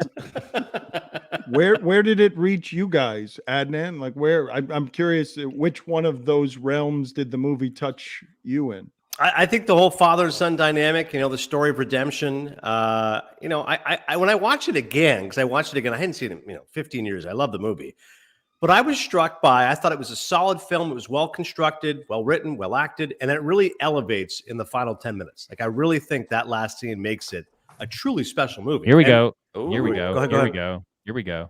And I was about to say, I know Billy hates the movie, so now I'll let Billy crap all over Field of Dreams, which Mike Schur is dedicating the next year and half of his life to. Yeah. And Billy is down on the movie. You don't have a catch; you play catch. All right. That's the source of your discontent, Cody. That's why. That's Kirkchin. That was Kirkchin's beef. Is that yeah. You don't. I'm have a catch. surprised Kirkchin has public beef with anyone or anything. Yeah, it's only baseball related beefs. Yeah. He's upset with The Natural as well. I don't know the exact source of his ire, but I'll text him right now. He's had an issue with The Natural. Something happened in extra innings. Doesn't agree with it, Roy Hobbs. What's going on in the game, Mike, that's got you excited? Was there a double? Are there 2 men on now? There was a single, and Kike moved to third. So Schwarber singled under Rizzo's glove because Rizzo's old and slow, and they shouldn't have traded for him. Oh, boy. So it's no longer goddamn it Schwarber. Now Schwarber redeemed himself. So now here's what. Okay, It's so only there's the two six. there's 2 things that can happen here. It's first and third, nobody out. The first thing that can happen is a double play that scores a run, and the second thing that can happen is like a 3-run homer. Those are basically or like I guess there's like a stack fly that score. They either score 1 run this inning or they score all 3 of the runs that I thought they were going to score for the game. And they make it remote. It's like 7-3, and it's like remotely interesting. And then the Yankees. Is there anything more deflating in the sport than your team having runners on first and third with nobody out, down a few runs, and grounding into a double play and getting that one the saddest run? thing? You hate the run. You hate you take out your anger on that run, even though you scored. The other thing that could happen here is Xander could strike out, and then the double play comes, and they don't score any runs. That would be that's the real knife to the heart. Yeah, but I think they'll score a run this inning just to like give like the Yankees expected win percentage will go from 99.7 to 99.1 or whatever. Adnan, do you live or die with anything other than Federer? Like, do you the way that Schur does with the Red Sox? That was not a strike. Oh, that was a ball. Federer's the main one, Dan. Like I obviously have rooting interests, the Philadelphia Eagles, the Flyers, the Blue Jays, the Raptors. But Federer, I mean, I'm living and dying. I mean, I'm dressed as Federer, right? Like if I'm watching the Blue Jays, I'm not dressed as Robbie Alomar, but I'm miming Rogers, forehand when I'm out there. How do you rank the AL Joe Carter teams? How do you Joe rank Carter? Yes. How do you rank Adnan the AL East teams just in terms of talent on the rosters? Well, it's interesting. We were looking today. If I said to you guys, hey, which are the best offenses in the American League, especially coming into the season, you would have said, Yankees are top of the list, right? Yankees are behind the 3 teams that they're chasing in the American League, the Red Sox, the Blue Jays, and the Rays. The Yankees are 20th in runs scored. So they can't score. It's crazy. Like for that offense, Except they've really been carried by, except for tonight, unfortunately, against Nathan Eovaldi, the Boston days. But you got Judge, you got Stanton, a little bit of Luke Voigt. I mean, it's kind of surprising where they are. I think, Cody, the Jays offense is obviously fantastic. Although they're capable of their own dry spells. If they're 4 and 5 the last There's night. a 3-run homer. Look at you. Are you in the game, Mike Schur? Ooh, Mike it's Schur. back. Mike Schur, we need a rally from 7-0. We need a rally. What happened? Where's he going? He's going to masturbate. He's going somewhere. He is going to pleasure himself. He doesn't want to shame himself. He does this after every Red Sox 3-run homer since he's 16 years old. And he has to go to another room and please himself. Yes. Working blue with Dan Lebatard. I love it. This is the influence. 7-3. He's going to come back a little sweaty, a little invigorated, a little postcoital. Glow on his face, got a nice little glow. a little. You will see the relief and the release on his face. He'll have a radiant hue of some sort. By the way, I want to bring up the onomatopoeia on the show the other day. Who was it exactly who tried to argue that fart would actually be? That fart is an onomatopoeia. Who was it? Was it you, Chris? No, I think maybe it was Stu. I can't remember. No, it was a mean. Maybe it was a mean. I stayed out of that conversation. I had no idea. Snake. I'm like, no, that's not the way this works. Where did Mike Schur go? I want to know what just happened. We had a moment. Is he pumping his fist somewhere? Was he holding? What did he have to go to the bathroom? Camera. You've got him just off camera, like. Yes. Yeah, he did not want to be photographed pumped up, right? But to Roy's point, it's been a while now. Like this is maybe Dan's onto something. Hail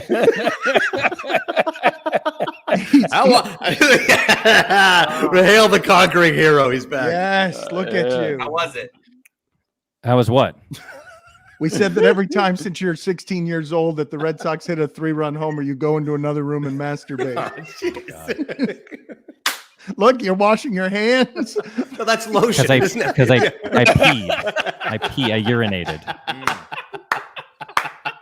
You're the worst. Why did I agree to this? What a bum deal this is for Oregon, me. I guess. What's is Simmons a saying bum about deal that for home run? Yeah. We didn't get to see your joy with a 3-run home run. My son is going to his baseball game. I had to go help him find his cleats. What do you want from me? This isn't the only thing in my life. Yeah, family first. All right. Yeah. What do you want from me? This isn't the only thing in my life. Look at you. Can you please put a lid on the rage? Wait, I missed the JD Martinez at bat. Did he? How close he did he flew come? out? Like warning Was it- track, All right. or just shy of the warning track, maybe.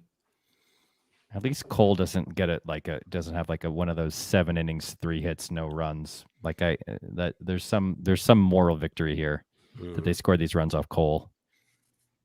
Adnan, why are you a Toronto/Philadelphia fan? How did that happen? Yeah, so my brother Mike, growing up, was a huge Oilers fan. He's a front runner. 85, obviously, they were a huge run, the Gretzky Oilers, etc. So naturally, being brothers, who's Edmonton playing the Stanley Cup final? Philadelphia. I'll become a Flyers fan. So 85 and 87.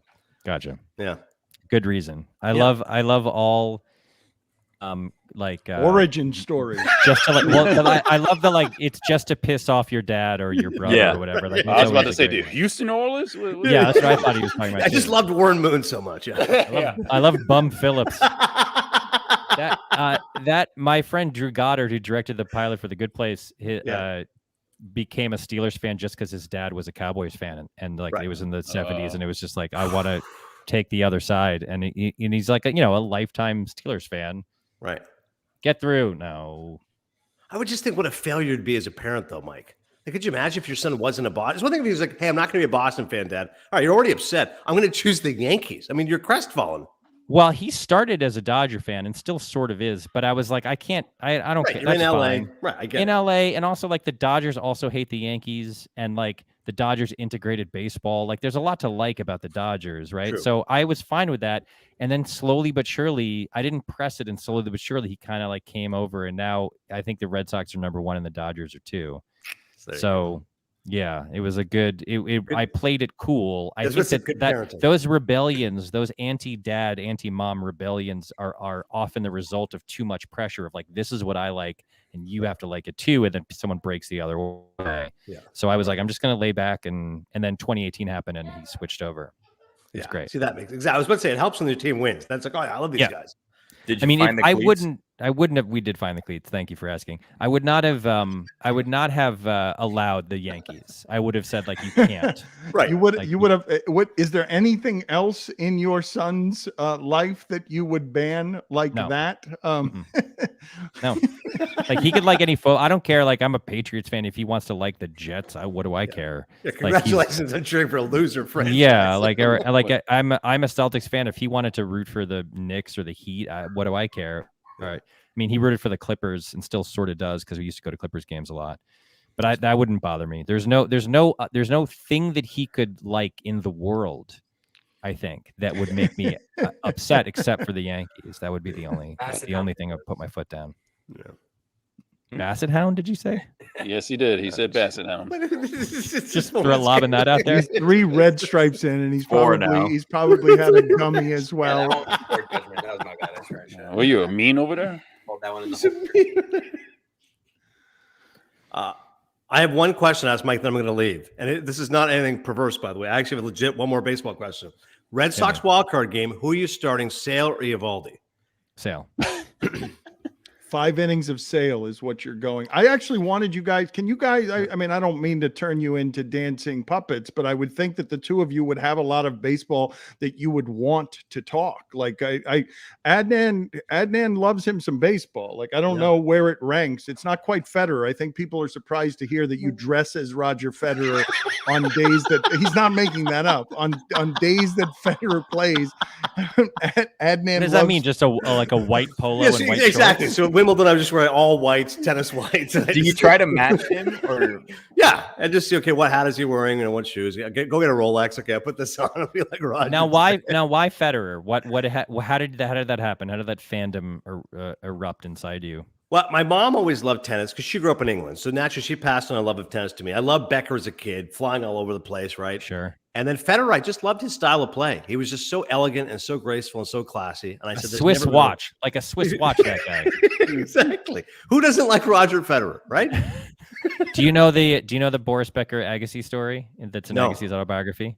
I've read the book, but I've forgotten it. Go ahead. Yeah, Becker used to beat his brains in, and then one day, Agassi realized. Remember how Becker used to like lick his lips when he was about to serve?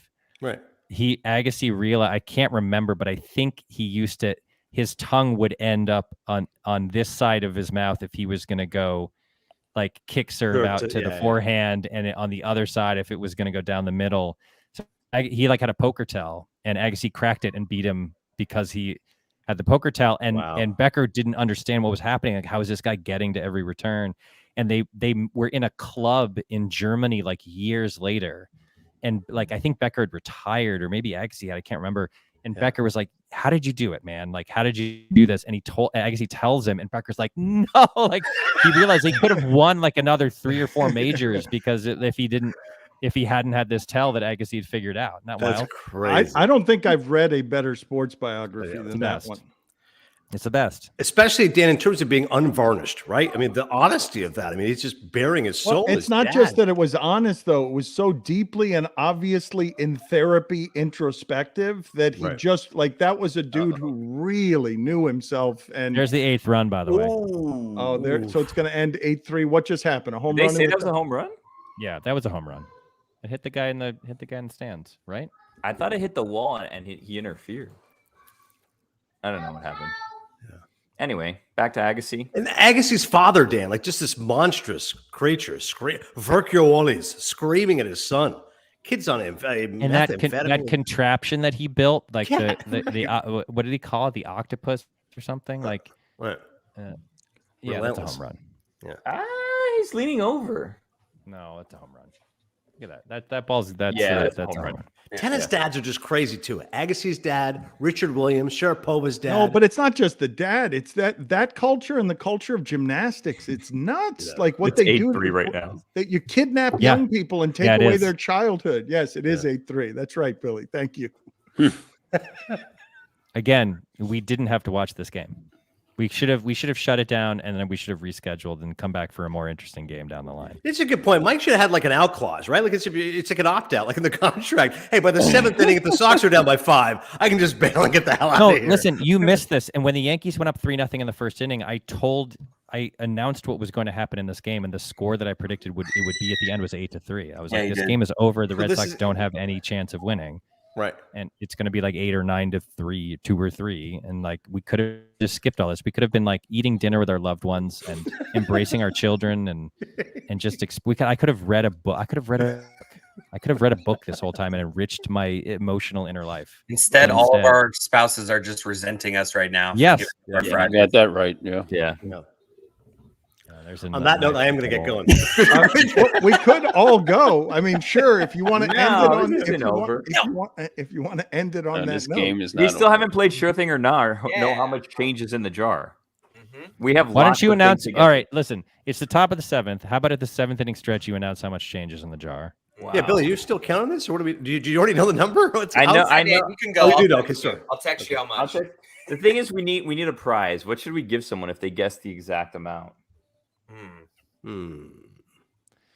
How about? No, we should give him Chris's Dave Matthews Band ticket. Or I was going to say they could be one of the writers on Mike's new project. For the Are you kidding? That's a hell of a prize. That's just for guessing coins. All of a sudden, Roy's on the writing staff now. The prize is literally worth like hundreds of thousands of dollars. And actively, in all likelihood, makes the thing I'm working on worse because the person won't be a professional writer and we'll just be soaking up a. Right. He wanted a non-baseball fan, non-sports fan. No, this is exactly what we're giving him. That they'll look like Stanton. But in Chris's defense, oh look, it's Brett Gardner singling to right. Imagine if that's how you discover the next great writers because they guessed how much change was in my coin jar, and then they got a job on your show. But that's absurd, though. That's not. What do you mean? Yes, that's imagine. correct. That's correct, Adnan. That is absurd. Yes, there's no props over there. Billy is an anarchist. Billy loves to just drop things like that in the middle of the conversation. All I'm going to say is no one else brought a coin jar for this game. Okay. Least surprising thing in the world that Chris would decide after his contribution of dropping a chicken wing on his floor and showing us his inner just hit a thigh home run. to give away one of Mike Schur's jobs on his beloved project. I think the obvious move is the Dave Matthews Band concert ticket. I think I don't know, man. I feel it's too cherished an heirloom. How about the Jaguars ticket? I feel like Jaguars ticket would work too. There you go. Trevor Lawrence. David Garrard. David Garrard is warming up right now. We got some other gems in here. Adnan, go on. Get out of here. Good seeing you, buddy. Thanks, Dan. Good to see you. Thanks, Mike. Good stuff, man. Go Sox. Bye, Billy. Bye, Roy. Bye, Chris. Bye, Adnan. Do you really want to know how much is in here? Because I could just tell you what it is. Yeah, why don't you make the announcement now? But are you going to give away a prize? You're not going to give away a prize. We're giving away. No, we're giving away the Dave Matthews ticket. That's what we're giving away. Here's the thing, though. Get 2008 opening day Mets Marlins. No. Here's the thing, though. Silly ticket right there. What? I have no way of knowing what people are guessing. You know, like I'm not. You're going to go through all the comments and see who guessed the right amount.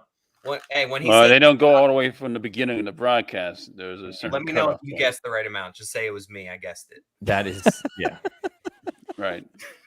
It's a lottery that's running on the honor system. Yes. In the coin jar, there's $56.85. Oh wow, a lot of quarters. A lot of quarters in there. Dan really heavy too. $56.85. 37.02. Wow, Dan, you might get the Jaguars ticket if no one guessed anything closer. Billy, you said 57.02. Whatever, it doesn't matter. Let me scroll through these comments and see if anyone said it. I did not say. I said 56.85. I don't know where you got 57.02 from. I don't know. 56.85. Right. Wow, there's lots of people guessing that now. Gummies and red stripes. Warning track. Well, we got somebody. Throw 'em out. Hey, Mike, I have a question for you. Yeah. So Brooklyn Nine-Nine just ended. Mm-hmm. And the finale was last week or the week before, right? Correct. So have you ever had finales that you've rewritten many times because you weren't satisfied with the way that it ended? Or are you always pretty set on how you want a show to end? Well, the first thing I should say is I didn't have anything to do with the writing of the Brooklyn finale. So I haven't worked on that show day to day in a very long time. So that wasn't my baby. I rescind the question. But it's a good question though, because the truth is that by the time you get to like the last episode of something, you pretty much know what you want it to be. And that doesn't mean you don't do a normal process of rewriting and changing jokes and stuff. But like, I've never, sometimes in a TV show, like you just throw a script away, like you write the script, you do the read through, the read through's terrible, nothing works, you throw it away and start over. It's just rough because you usually don't have a lot of time and everybody has to stay at work late or whatever. But in the finale, like there's no way you get to the point of the actual finale of a show where you don't know pretty much what you want it to be. So I would no, the answer is no. I mean, again, I've only done it a couple times. Like it was Good Place and Parks and Rec, and so it's probably the only two finale. I didn't write The Office finale; it was gone by then. So those are the only two I've done. But no, they were both pretty well like laid out and structured and organized by the time we got to them. Claire, Princess Claire. Say hello, Claire. Hi, Claire. Claire. Say hi to Mike. Princess Claire. How are you? Princess Claire. Say hi to Chris. Say hi to Dan. Claire. Hi, Dad. Say hi to Billy. Hi, Billy. Hi. Hi, everyone. Say hi to anyone. What's your... Yeah, any name I put in front of her, she'll say hi to. Princess Claire, who do you want to win today, the Yankees or the Red Sox? Who do you want to win today, the Yankees or the Red Sox? She said the Red Sox. The Baltimore Orioles have announced that the O's 30-30 club has one member, and his name is Cedric Mullins. Ah, good for him. Cedric Mullins is in the 30-30 club. The first good thing to happen to the Orioles in more than how many years? What is it? 15 years? 10 years? Congratulations, Cedric. They've never had a 30-30 guy? Yeah, that's surprising. I mean, really, it's the first good thing to happen since Jeffrey Mayer's home run, right? Stadium. The Jeffrey Mayer home run, because I think that was the last time they were in the playoffs. Is that Tony Tarasco in right field? Who was in right field for that? think it's Tony Oh, Tarasco. that's a good question. Who did It was Tarasco. It was Tarasco. There you go. Yeah, so it's a good thing. It probably since at least then, whenever that was. God, I hated that. I hated that so much. So how long do you stick around on your shows for? You just do a couple years, kind of get them started, and then move on? Well, no, it depends. I mean, Parks and Rec, I was there the whole time. Good Place, I was there the whole time. I on Brooklyn, I created with my friend Dan, and I was there for the first 2 years, and then he sort of took over full show running duties, and I sort of stepped back because Parks and Rec was still going on. So I was doing double duty for a couple of years. But then there's other shows where I just produce them. Other people are in charge, and I'm just sort of like helping out on the side. Like that's what Hacks is, where I didn't have anything to do with the creation of it. I just help produce it and sell it, and I'm a sort of like person who they can come to if they're like, hey, look at this script and see what you think or whatever. So there's a lot of different versions of working on shows. What's it like watching a show after you've left it, and like, do you like feel like this need to want to like be involved, or are you good about like just like disconnecting? No, well, it was weird. Watching SNL after I left was really weird, and I didn't like it, but I did because I watched it because I still had a ton of friends, obviously, who worked there. And then Brooklyn was like the key to this. The key to the situation is like you have to like check your own ego, because whoever you're doing it with doesn't do it the way you would do it in every situation, right? Like they have their own thing. They make choices you wouldn't make, and you really have to like work hard to just let it go of and not second guess and be critical and everything. And like, oh, nice play. Oh, I'm out. Nice play. Whew. He right now, what I'm more interested in isn't the Red Sox winning; it's the score remaining 8-3. So that my prediction was correct. Oh wow, you're just rooting to be right. Okay, you don't even want to rally here. You don't want a 6-run rally in the bottom. To be clear, I'll take the rally. If you're offering the rally, I'll take the rally. But if they're going to lose, which they probably are, I'd rather have them lose 8-3 so that I have bragging rights. I thought there was only two options, which was root for the Red Sox, root against the Yankees, but there's also root for being right, which seems to be at the top of all three right now. Well, again, if they're going to lose the game, if we're in a Yankees win, Red Sox lose situation, I want the score to be the score that I predicted because that will be cool. And it will also maybe make you guys realize that I know what I'm talking about, which you don't seem to realize. Right. There's still that whole Fred Martin situation. Yeah, that's true. Freddie Martin. Did you look up whether Roger Craig taught people the split finger fastball? He was a proponent of the split finger fastball. A proponent is not the same thing as an inventor, Billy. It's a very important nitpick. It seems like there's a sketchy history on this pitch, so I can understand how that mistake could have happened. Roger Clemens learned a split-fingered fastball, which many people attributed his success to, his late-stage Blue Jays era and Yankees era success to. Of course, the real reason was steroids, but that a lot of people were like, oh, he's pitching well because he learned this new pitch, a split-fingered fastball. Do you know what his nickname for his split-fingered fastball was? I believe it's the lamest nickname that anyone has ever come up with for anything ever in any genre. Wow. The Eliminator. No, way worse. Ooh, the cat. His nickname for his split-fingered fastball was Mr. Splitty. Ooh, Mr. Splitty. I mean, that's the lamest first thought nickname you can possibly come up with for anything, right? I actually saw that on the show, the show video game, actually, as a nickname for the splitter, for like an attribute, Mr. Splitty. Really? Yeah. It's like one of the. So you play MLB the show? Yeah.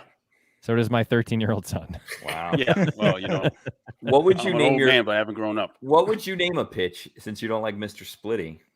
I don't know, but not Mr. the thing it is. Like that's so lame. Like if you throw a curveball and you want to come up with a cool name for it, you wouldn't call it Mr. Curvy.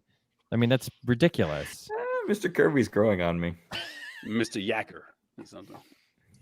Senor Splitty? No. Dennis Eckersley does color games for the Red Sox on the NESN broadcast, and he's great. He's so funny, and he calls fastballs cheese. Oh yeah, which I love. That's great. Like he's gonna try to slip a piece of cheese in there. It's just the best. I don't know why it's the best, but it is the best. Yeah. The best name. You said Eckersley, right? Yeah. He's notoriously odd, right? Yeah, he's a very strange dude, and but his broadcasts are great. Like when he's in the booth, it's always fun. He has this thing that makes me laugh so hard, which is if a pitcher is like nibbling and is like throws 2 like off speed pitches and it's 2-0, he'll say like he's got a party sometime. He's got a party, and that means throw a fastball. and like partying as a euphemism for throwing a fastball is so funny to me. I don't know why. He's like he's gonna have to party. It's time to party. He's got a party here. Like you're not going to be able to spend the whole day wandering around on the outside of the party. You're going to have to go in and party. You got to party, man. It's time to party. Like dance floor. Yeah.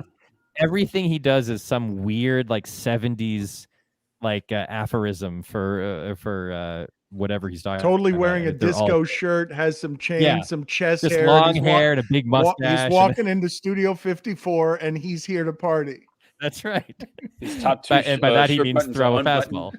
Yeah, absolutely. Gold chain, like it's just the best. We've reached the point in baseball where I just saw Hunter Renfroe was batting like 268, and I'm like, there's no way he's batting that high. Like Hunter Renfroe's all these home run hitters now, they all bat 220. So I was like, he's having a good year. He's having a really good year. Career high average 260. I think he's at 28 homers. Also, by the way, I think he has 15 outfield assists. He leads the league in outfield assists. He is having the year that San Diego, I think, always thought he was going to have at some point and never did. Guys, I'm going to go be with my wife. Much love. What? Thank you for spending this much time with us and our audience. I hope that you win by losing 8-3, Mike. I hope that's how this one ends. I think you're going to get your wish, so thank you. Yeah. See you guys later. Yeah. Goodbye. Chris, now we can play Sure Thing or Not. Finally. I mean, geez, I thought he'd never leave. That's so mean. Wait, did you? Oh, you did announce the jar. Okay, yeah. Yeah, we'll play this. We've moved on from that game, Mike. We've already gone to that well.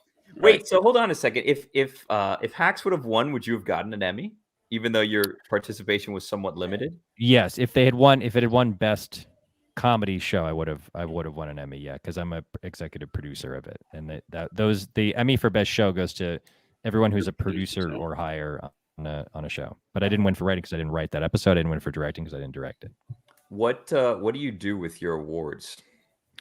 I put them in various closets and shelves where no one can see them generally. I think they're sort of embarrassing. So you have one right behind you, man. So what you're saying is you don't want to see my trophy? I said you could have one right behind you. Oh, I thought Roy, I thought you said something like, I'm right there with you. Like you have your Emmys like in your bathroom. No, we could have won though. No, we could have won. We were with the mega cast. I don't think I was nominated. Oh, were you really? Yep. Yes. It in a sense, it was like the mega cast that was like done on like 12 different channels for the college championship one game, and they were gonna give one to like every version of it. So like we were lumped in with like the ESPN2 broadcast and the ESPN Plus, and all of those was like technically one broadcast. So everyone would have gotten an Emmy, but we lost. Right. And it was like Who'd the you lose first to? time. Who did we lose to? Was it PT? No, it wouldn't have been. No, it was like live event something. I don't remember. It was. I feel like it was something dumb, like the NFL draft beat us or something. Yeah. I like it when the Emmys gives an award to the Grammys or like the Oscars. I like it when the Emmys. I like it when they give awards to themselves. Yeah, like, that's good too. Our broadcast was so great last year. We're gonna give ourselves an award.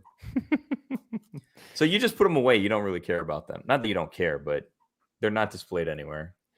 No, I mean they're in this room that I'm in, but they're not garishly displayed for public consumption. Does that happen after like 2? Like when do you reach the point that you're like, you know what? I never have. It's too much. You do have a nice shelf right behind you. I feel like that'd be a nice... It's like a mantelpiece. It's not really like it's shallow. It's like only like 4 inches. He's like it'd be there if it was deep enough. Yeah, absolutely. Yeah. All right, so we play Sure Thing or Not? Yeah, let's do it. All right. Everybody's favorite game. Finally, everyone. Sure Thing or Not. Dun, dun, dun, dun, dun, dun, dun. All right. Thank you for the imaging, Roy. You got it. Sure Thing or Not? Oh, yard work. The actual act of like picking leaves. Yep.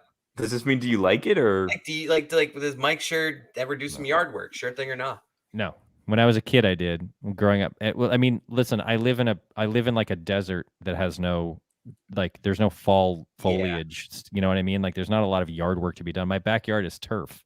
I turfed my yard, so like, there's no turf yard work gets to be done. so hot.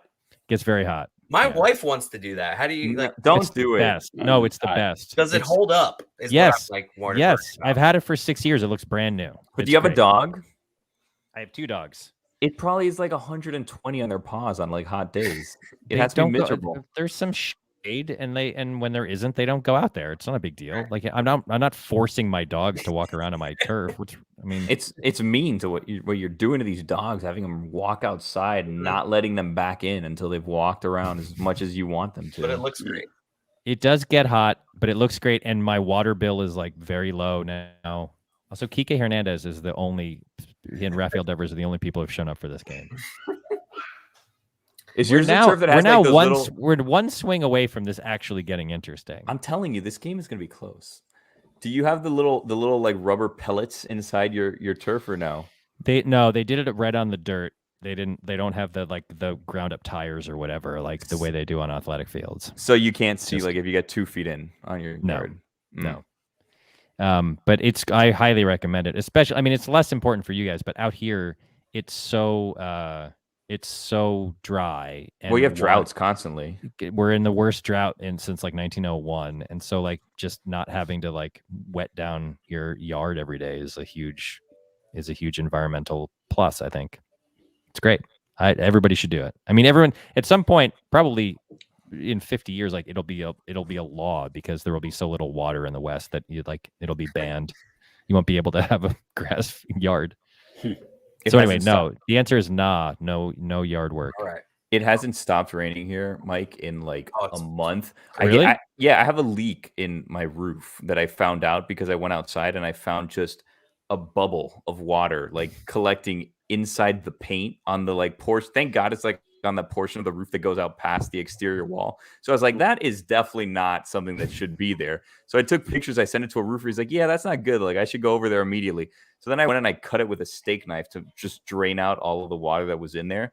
And I gave the guy a deposit, and I haven't heard from him in a month. And every time I talk to him, he's like, yeah, it has to be bone dry and it rains every day. So I'm starting now. I think we're at week number 4 that I haven't heard from him. And every day this week, I'm like, I got to call this guy tomorrow, see where he is. And I don't know where he went. That deposit's gone, dog. That's my dream climate, by the way. Like my dream climate is basically Seattle. Like I would like it to be 58 and raining every day. That would be really, my personal, yeah. Why do you like rain? It's so I just gloomy. do. No, I grew up in New England, and I like thunderstorms, and I like rain, and I like seasons, and I don't like where I live because it's every single day is 81 and sunny, and it drives me up the wall. It's like the Truman Show. I can't take it. So basically, you like nor'easters, basically. Is what yes, I would. My dream climate is either New England, where I grew up, or if I have to live on the West Coast, I would rather live in like Portland or Seattle or Vancouver or something. So like in a dream day, you'd be going out in like a raincoat and rain boots. Yes. 100%. Wow. Why? I just prefer it. I don't think the air is so dry out here, and it's so hot all the time. It's just relentless. Like it rains like 2 months out of the year here, and it's not natural. Like I don't think that's a proper climate for humans to live in. I think a proper climate for humans to live in is where it rains like 80 to 100 days a year or precipitates in some way. And there's snow and there's rivers and there's lakes and ponds. Like I would much rather live in like Minnesota or Michigan than here. I would rather live in, I don't want to live where I don't love humidity. Like I don't want to live in, Mississippi or Alabama or something. Ooh. But I would much rather live in like a heavily rainy area of the world than in Los Angeles. So you like an outdoorsman? Like you go on hikes and stuff? No, I'm not. I'm really not. You just want the option. I just want the option to be in a moist environment. You want to go catch a bass if you ever want to. Not that you would. Oh, salmon. I don't want to. Oh. But okay. Yeah, I just want there to be moisture in the air. Like that's really all it is. I want there to be like, I want rain to happen. I want snow to happen. Bobby Dahlbeck is the only guy. This guy is the only guy on the Red Sox who could go toe to toe with any of the Yankees. He's like 6'5", 255. I was just going to say, I've never even heard of this guy. He's a 26-year-old rookie. He's been like one of their prospects for a long time. And he came up, and for the first 2 months he was up here, he swung at every single pitch anybody threw him and had like a 380 OPS. It was like a disaster. And in the last I just saw 6 weeks, yeah, like he's been on fire. Like he's now at like an 810 OPS. Like he's been like destroying the ball. Yeah, I think it was like since like early August. He's like leads a bunch of shit. Yeah, he and like Bryce Harper have the two. He also has this thing where he has his barrel rate. He struck out a ton, but he has the highest barrel rate per swing of anybody except for like one other person. It's like him and I can't remember who else. So Schwarber's out. It's a great name for a stat, by the way. Bunch of shit. Oh, I thought because I said he led in a bunch of shit. That's also a great name. Talking about. Yeah, put that a baseball reference right there. All right, moving on. Sure thing or nah? Acronym. Do you hate Aaron Boone? More than anyone on this team except for Brett Gardner. And that goes back to his playing days. A home run. Well, 2003 Game 7. Yeah. I mean, come on. And then, by the way, it's not just that. Then he blew out his knee playing basketball. Nope. And then that's what led to the A-Rod trade. That's how the Yankees got A-Rod, because he was out for the year, and then they needed a new infielder, and that's how they worked the A-Rod trade. How do you think you would have felt about A-Rod if he would have been traded to the Red Sox? It's a good question. I don't know. I mean, remember that trade, remember or learn for the first time, because why would you know this? But that trade had both Nomar and Manny Ramirez leaving the team. So like Manny was great in 2004 and was a beloved player on the team. So it's hard to know, because I don't like A-Rod in general as a person.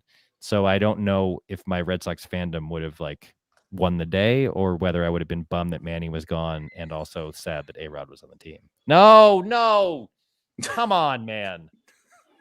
The pitch was never a strike. That was never a strike. Was that the last chance?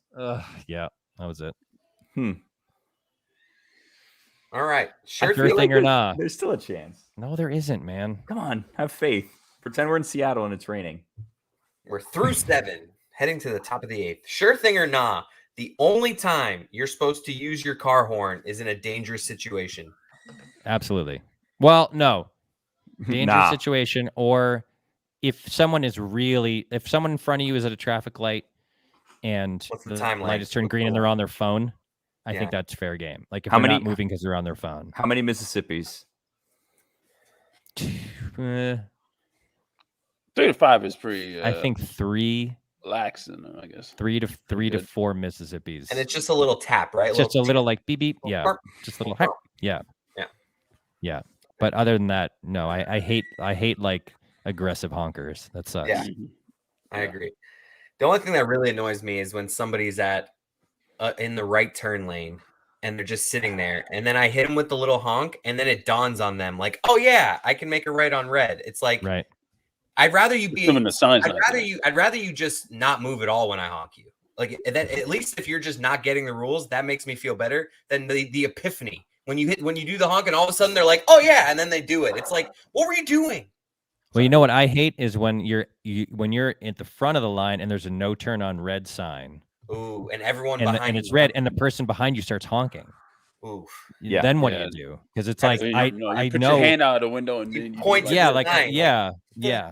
But there's a highway on ramp that I have to use all the time near my kid's school that has where the sign is basically hidden. It's not at eye level. Like if you're a car back or 2 cars back, you can't see it. Yes, because it's a tight situation, and so people are constantly honking at me, and I just do this. I like wave my arms to indicate like I know what you're doing, but I can't go. Is it strictly a turn lane, or is it like a hybrid lane where you could go straight? It's strictly a turn lane. So they think that you're an idiot and that you're like, because it's like, I know you're turning and it's a red light, but you can go, and they don't know that there's. I've driven straight sometimes intending to turn if I'm in that situation and people are honking at me and there's a no turn on red thing and everybody's honking and honking. I'll go straight to avoid the whole like you're an idiot when the light changes, and then I'll like at the next corner I'll turn and then you're not an idiot. Around. No, I know that, but I don't want them. I want them to think like, oh, that's why. That's why he wasn't turning, because he was going straight. And it's like, no, I wasn't. I needed to turn, but I didn't want to get a ticket. I love that. Yeah.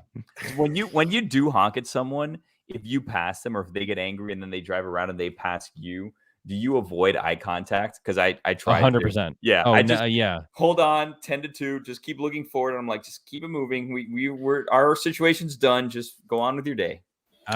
Once I was driving into New York, and I was on like there's a super complicated like the Van Wyck Expressway and this expressway and that parkway or whatever. And I was driving in and it was slow moving traffic and there was a convertible in front of me with like 4 bros in it.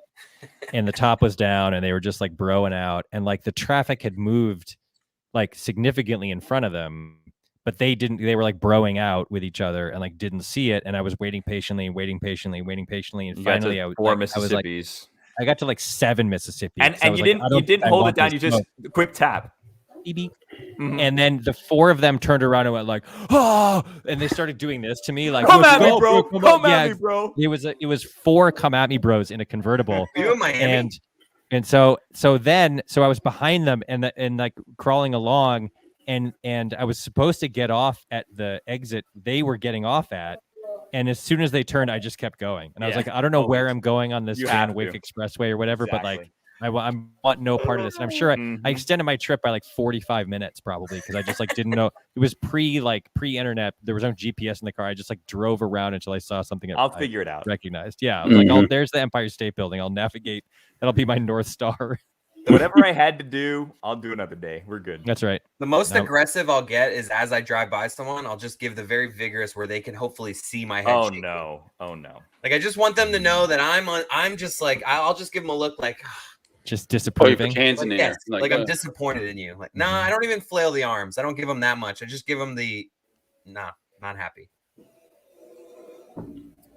So is that Schur thing or not? I don't remember the question. It looks like he said. Ooh, that was a no.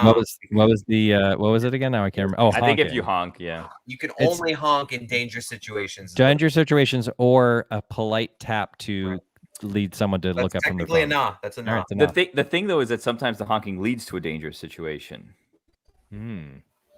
Every time I'm about to honk aggressively at someone, a thought goes through my head, which was like, they have a gun. They're gonna follow me, drive. They're gonna follow me home and shoot me. Like, every time. Yeah. Every time I think I'm gonna get shot. Yeah. And I've never gotten shot, but I always think it's gonna happen. Right. Roy, how do you deal with road rage and like other people? Roy's a crazy aggressive driver, Mike. I'm not a crazy aggressive. I'm wondering, Roy's the guy, Mike, that you'll see just like weaving through traffic, in and out of lanes. Sometimes just like Knight Rider. That's not me. Chris is more of an aggressive driver than I am, actually. I have to say, I would be very surprised if Roy were an aggressive driver. He doesn't seem like an aggressive person. He is. You drive like you live, and he's Roy like seems to live in a pretty chill zone. Roy. No, yeah, Roy, I'm telling you, sometimes we'll leave 20 minutes before Roy, and then we're on like the causeway passing by like the cruise ships and all that stuff, and then you just see like this car in and out of lanes, boom, boom, boom, and then it speeds off, and it's Roy, and he's somehow made up 20 minutes of time just with how quickly he's going in and out of lanes. Okay, listen, I have a lead foot. I have a lead foot, but I don't go in and out of lanes. All right, Billy. We're getting bogged down, Roy. When somebody does something on the road that annoys you, how do you handle it? Roy crashed into me once. Yeah, because somebody almost turned into me. Yeah, in a parking garage, and I was actually using my mother-in-law's car that day. It was so awkward when I got home. I was like, oh my god, and like my coworker crashed into me. Yeah, because somebody almost crashed into me, and there was no other car. I was parked. There was another car, Billy. It was the worst part. It was the worst spot at a parking garage where you're like the last spot. It's stinging. How many like warning track line drive? There's been a lot today. There's been a lot to right field for both teams, though. No, only Yankees more so. So I was the last spot right up against the turn in a garage, and Roy turned way too quick and crashed into the back of the car. And then somebody almost hit me, Billy. I was getting out of the car, and like I knew it was Roy, and he went down the ramp, and I'm like, Roy, like, what happened? You crashed into me. And how do I explain this to my mother-in-law? How bad was the damage? It wasn't like crazy, but it was also like, I'm not going to tell Roy what it cost. So she ended up like dealing with it. And then I was trying to pay her and she didn't want to take it. And I'm like, I can never borrow your car again. And since that day, Roy, my mother-in-law hasn't spoken to me. So. Oh, you can blame the Wait, job was she already your mother-in-law, or were you just dating? This was pre-marriage. I think that at the time I was engaged. It may have actually been pre-engagement. I don't remember. It was. This was early on. It might have been pre-engagement. I don't know. Early on the South Beach days. It's something that easily I could have ended the relationship to have the awkwardness go away for the rest of my life. Yeah. Yeah. Again, you could have maybe I made a mistake getting married. in the garage. That you could have done that. All right, what's next, Chris? Moving on, since Roy does not want to answer the question. Moving on. I didn't get a chance to answer the question, Chris. How do you handle road rage, Roy? I usually just throw my hands in the air or blow the horn, depending on the situation. So you fight back a little bit. Oh, yes, I do. You'll flail some arms? Yes, I'm an arm flailer. Yeah. Okay. Yeah. And probably pound on the steering wheel maybe once. It has to suck being out on the West Coast with an East Coast team on a night like today if this score holds and your team lost and it's only like 7 or 8 o'clock and you have the rest of the night to kind of not be ruined by it, but like to be like annoyed with what happened. Because at least here on the East Coast, you just go to sleep. Is that what you're saying? Yeah, when you lose, I can go to sleep and I go to sleep angry, but like I wake up and like that's it. I actually prefer it. Like if they lose, it's like, okay, it's 7:15, 7:30. I'll like have some dinner. If we haven't had dinner yet, my wife and I will watch a show. Like I feel like I ease out of the agony a little bit. You know what I mean? Like going to bed angry is like a famously cliched bad idea. So I kind of like, and also by the way, the football games, you can't beat the football schedule. 10 a.m. and 1 p.m. and then a late game at 5. It's so much more humane than being like starting at 1. Like it's way better. The 9-10 in the morning starts we only get for the London games here on the East Coast. Here it's like 6 in the morning, which is crazy. Yeah. But it's always also usually it was like Jaguars. It's always Jaguars. Jaguars, whoever, and you don't even care. Yeah. All right, what do you got, Chris? All right, moving on. What shows you just mentioned watching TV? Are you watching any good shows? We're watching Impeachment right now, the miniseries about the Clintons. It's pretty good.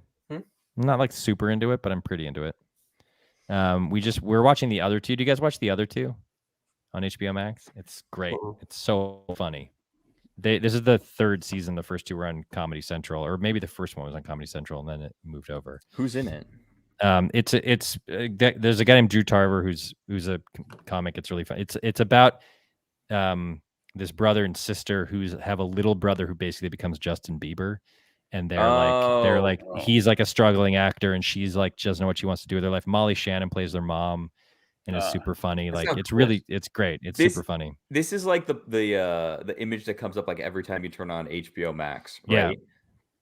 It's really good. If you want to watch it, go back and watch the first season first because it sort of tells the whole story. It's very broad and silly, but it's the writing team that created it, Sarah Schneider and Chris Kelly, were the head writers of SNL after I left for like 5 or 6 years or something, and they're really funny.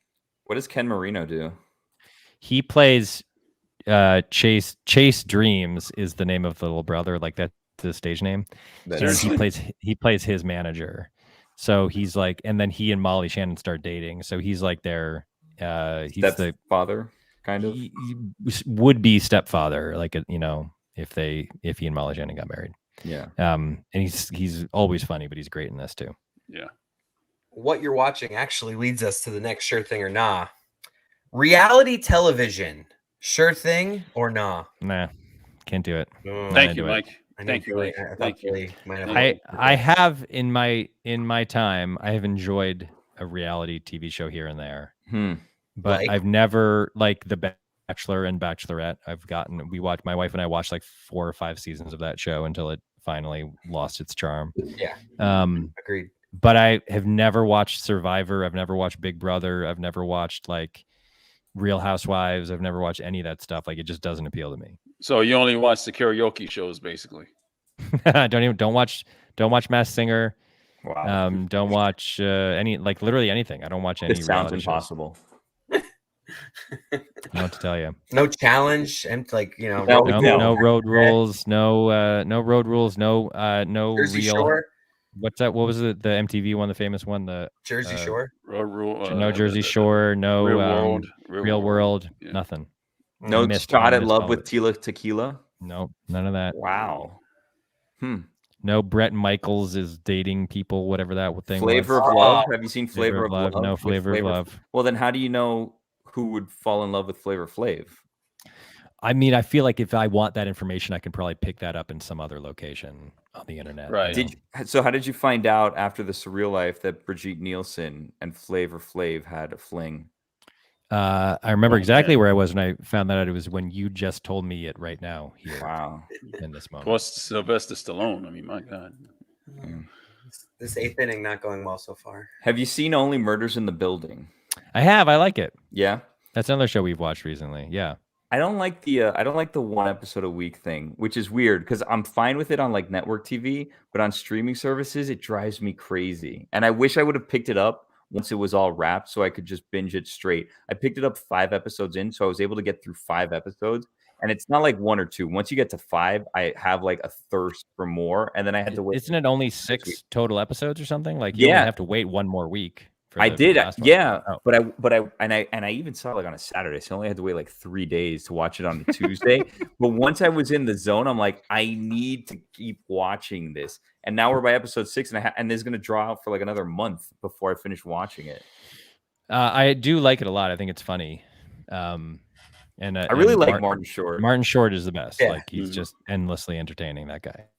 Are you able to watch stuff as a normal person, or do you just like or do you watch every show through the prism of a writer? Like, oh, I see what they're doing there. That's just a setup for this. Yeah, there is a lot of that. And my wife is also a writer. So there's a lot of like us trying to predict, trying to like use your skills and like, oh, I bet they're doing that with this. It's not even like trying to predict. It's like, oh, they're going to do the thing where it turns out that that's the guy from the thing. Whatever. Yeah. Like it's like there is a little bit of like, you see the Matrix code just because you've broken 5,000 stories. And you're like, and so that for that reason, we don't watch a lot of comedies. Like we just never watch comedies because it's hard to be genuinely surprised by comedy. So most of the stuff we watch is dramas. Without naming names of people or shows, have you had instances where you're like, I could have done a better job with that story, or I would have done this differently and it would have come out better? Obviously, don't say it, but I'd imagine it's happened. Well, I don't. My wife and I don't talk about it in those terms ever. Like we never, neither of us would ever say like, I could have done a better there will be moments where we're like, why did they decide to do that? Like that was like a weird choice. Like, why would they make the killer that person or whatever, like that kind of analysis happens a lot where it's like, if they wanted to make that matter, they should have set it up in the first act or whatever. Like that's the kind of like nightly conversation that goes on when 2 writers are married to each other. That sounds horrible, honestly. No offense to you. It sounds horrible being you. Like, honestly, your life would be so much easier if you were me and you were good at nothing, because then you couldn't see things and be like, I could have done that so much better, because I just watch everything. I'm like, but it's not, honestly, I'm not kidding. It's not like I could have done this better. It's just like you're trying to like understand why people made certain choices. Like, where you're just like, why wouldn't they have done this, or why would they have done that? And like sometimes it's a big thing. Sometimes it's like, oh, this whole character is a mess, and I don't think this was a good design for this character. And sometimes it's like the tiniest little plot thing where you're like, why did no one ever say to them like, hey, instead of doing that, do this? Like a show. I'll give you an example. Honestly, a show I really liked, which was White Lotus. I don't know if you watched White Lotus. Yeah. So White Lotus, again, loved it. I think Mike White's a genius. Everything that guy writes is great, and he's the only former reality TV contestant multiple times. Yes, I've never seen him on this reality show live. But there's a thing in White Lotus where spoiler alert if you haven't seen it, but the Paula, the young woman who's having an affair with the guy who works at the restaurant or at the hotel, convinces him to go rob the hotel room, right? And so he sneaks in. He works at the hotel. He sneaks into the room, and then Connie Britton's character comes back while he's like got the jewels in his hand, right? And he's like he freaks out, and he pulls a like neck gaiter thing over his mouth, and like kind of jumps out and like attacks her. And I was just like, why wouldn't he's in the uniform of the hotel? Like, why wouldn't he just go like, oh, ma'am, I'm so sorry. I didn't know anyone was coming back. I just came to check the minibar. Yeah. I'll get out of your hair immediately and just leave. And then But instead he like attacks her, and it was just one of those things where like I'm sure that he had a reason for doing it the way he did it, and I think you could buy that like he panicked in that moment or whatever. But I feel like Mike wrote that whole thing himself. I say Mike as if we're good friends, but he wrote that whole thing himself, and I feel like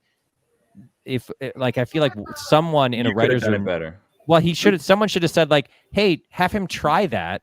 And then she could go like, "What's in your hand?" And then he panics and attacks her or whatever. Like that. Sometimes there's just these tiny little things where you're like, I feel like with a tiny little adjustment, that moment would play better for. I have a few notes similar for Parks and Rec if you want them anytime. Great, lay them on me, man. A few things that were just stretched out a little bit. Could have been a little tighter. I'm kidding. I have no idea. Well, that's the thing is, by the way, when you play this game, you know that there are dozens, if not hundreds, of other writers who are doing the same thing to your shows. It's like it's not like no one has the right answers. They just have the way that they would do it, and so every writer is always being critical of every other writer's writing at some level. You're always like, why did they do this? Why didn't they do that? Like that's because everybody would do it a little differently. That's why you would love reality TV, because all you're going to get is like, well, Fessy knows if he starts a fight, he's going to get eliminated. Why did he push Josh's face? Now he's out of the competition.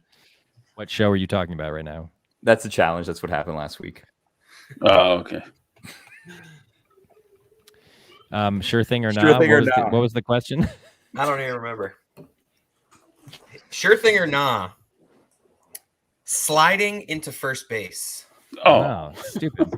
Hey, it's the 9th. Yeah. And look what the score is, guys. Yeah. Would you at this point, would you rather it end 8-3 or a 5-run comeback to tie the game? 5-run comeback to tie the game. I'm not an idiot. But I don't know. I mean, come on. But like, if they lose, I want it to remain 8-3. Right. Because then you can break down a video clip of me saying in the first inning the final score of this game will be 8-3, and then show the final score, and it'll be cool. I have a reality show I bet you watched. What's that? Tiger King. No chance. That's not a reality show. That's a documentary. Not a reality show. You watched it though. That's why he clarified. Yeah. I have a reality show I bet you watched. A cheese pizza. Well, that's not reality show. That's food. Yeah, but you ate it. That is a reality show. No, it's not. Not. It's a documentary. It's a documentary right. series. There's a difference. Right. It's not. There's not multiple seasons of Tiger King. It had vibes though. It had vibes. I actually thought that I saw that they were coming back with a second season, which I don't even understand how you could do. They are. But what are they going to do? It's like a follow-up because he was in jail and he was applying to get out of jail. He was applying for a pardon from Trump, and then there was another thing where they were going to follow the trial of Joe Exotic or whatever his name is. No, the woman, I can't remember her name. Carol? There was some other Carol. There's some trial with her or whatever. I don't know if they're going to do it or not, but it was such a huge hit.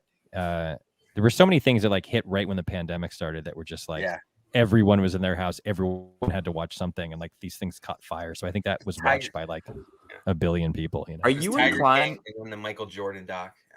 Are you inclined to watch stuff like that like everyone is watching? Because I'm weird in that it turns me off. Where I'm like, I don't know that I can get into something that everybody's in on. And I'll get to it eventually.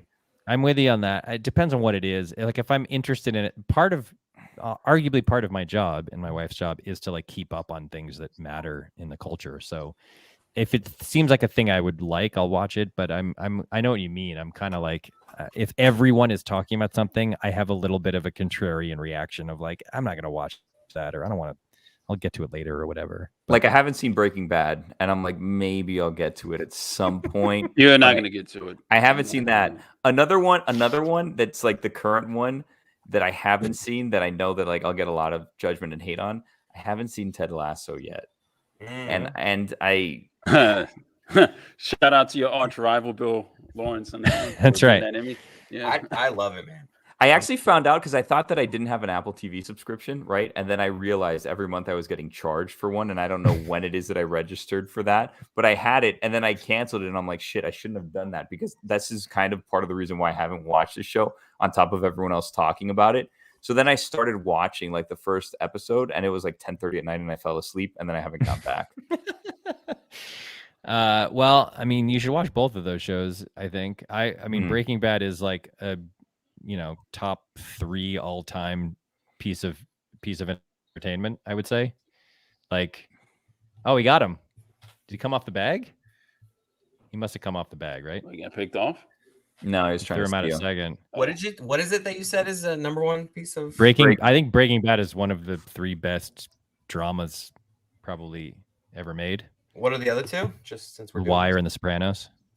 Okay. I mean, it's Wire. It's Wire, Sopranos, Breaking Bad, Mad Men is like the Mount Rushmore of like post 2000 drama. I would say. What about comedy?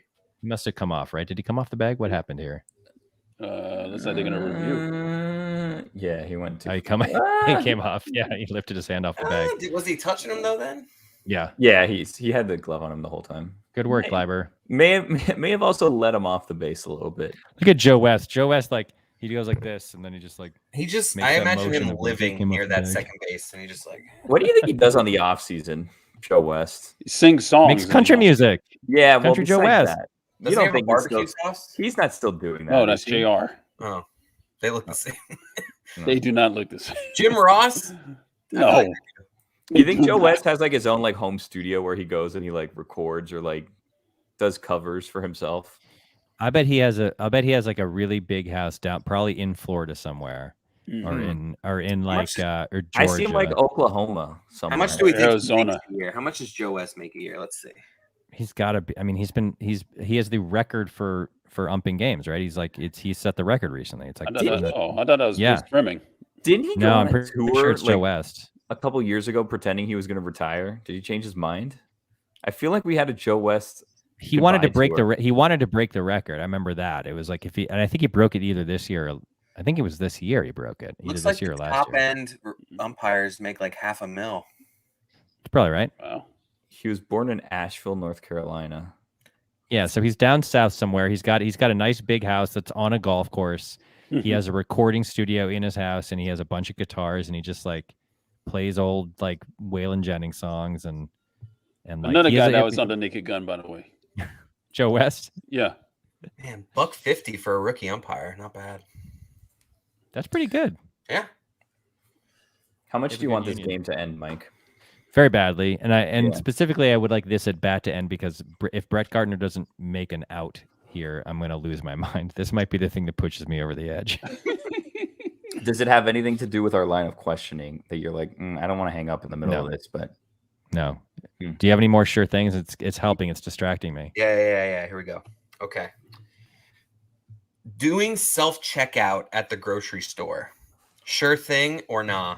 Nah, and for a very specific reason, which is like I feel like automation is gonna end so many jobs in this country. Trying to keep people employed. That's what I try to do. Yes. That's why I leave my shopping cart out in the parking lot because I'm trying to keep these people employed. I'm trying to I do doing that. If there's a long line at Rite Aid or CVS and I'm in a hurry, I'll do it. But I don't do it at the grocery store because it's like these are just like jobs that are disappearing. And it just feels like cruel. I feel like it's just mean to like self-checkout while there's a person working at the store because you're like, I'm trying to end your job, trying to take money out of your pocket. Strike 3, thank you. The worst part about that whole exchange, right, is when you go to do it and you realize I'm an idiot. I did this wrong, and then you need to call someone over to assist you, who you basically said, you know what, I'm not going to go to you to ring me up, but now I need you to come bail me out because I was incapable of doing this thing that I thought anyone could do. It's like I was acting in such a way that was intended to end your career at this job, and now I'm an idiot and I blew it, and so now even though I've harmed you and you've seen me harm you, I need your help. So come help me, and the whole time you're helping me, know that I made a choice that was intended to harm you financially. Did you ever have jobs like that before you got into writing? I worked a bunch of stupid jobs. I mean, I don't think I ever worked a checkout line. No, I didn't. But I was like, I was like a temp in New York when I first moved there. I was a temp at an ad agency. That sucked. I taught, actually, I never actually taught, but I got a job teaching like SAT prep at one of those SAT prep. And you just places. Never had any students? No, because I got a different job before I was like about to start doing it, and then I got a different job that was better. So I was like, oh, I'm not going to be taking this job, so I bailed on them. I feel like you're in the 1540 range of the old scale. You mean Higher. the old? Did you take when you took the SATs? It was that 1600. It was 1600. Yeah. Yeah. No, I was below that. I didn't get into the 15s. I was 14 something, 1480. I want to say. Embarrassing. Yeah. I had to take it like 3 Does your times wife know? for 1200. Jesus. You were what? Did you say 1200? I took it like twice. I think twice. I think I said 3 times. I think I took it twice just to get. I think I got 1190. Good times. Yeah, Not I did bad. too. And here you are on the same Zoom as someone. Wait, that so got wait, it. you went to Billy? You went to FIU? I did, yeah. And Chris, where'd you go? Pause up. FAU FAU, which is Florida Atlantic. and Boca. Yeah. Mm-hmm. Florida Atlantic and Boca. And then Roy, what about you? FIU. FIU. So were you guys there at the same time? No. I'm older than Billy, so I think I got out before he finished. Did you like FIU? Was that a good school to go to? Yeah, it's a good shoot. It's a good school. Where's the Good campus? journalism program. They have 2. They have one in North Miami, and they have one in like down south, like the Tamiami area. Yeah, Okay. they have like 2 main campuses and then a couple like satellite campuses. It's largely a commuter school. Yeah. Like there are But they some have people, but now they have are- a football team, right? And the football team is like good. Am I crazy? You're crazy. You're Football- crazy. Oh. Yes. What They am I have a thinking of football then? team. No, they have a football. FAU was actually pretty decent because they hired Lane Kiffin a couple of Right. years ago. That's So they had Lane FAU. Kiffin. Yeah, that's FAU. FIU currently has Butch Davis as their coach. Sweet.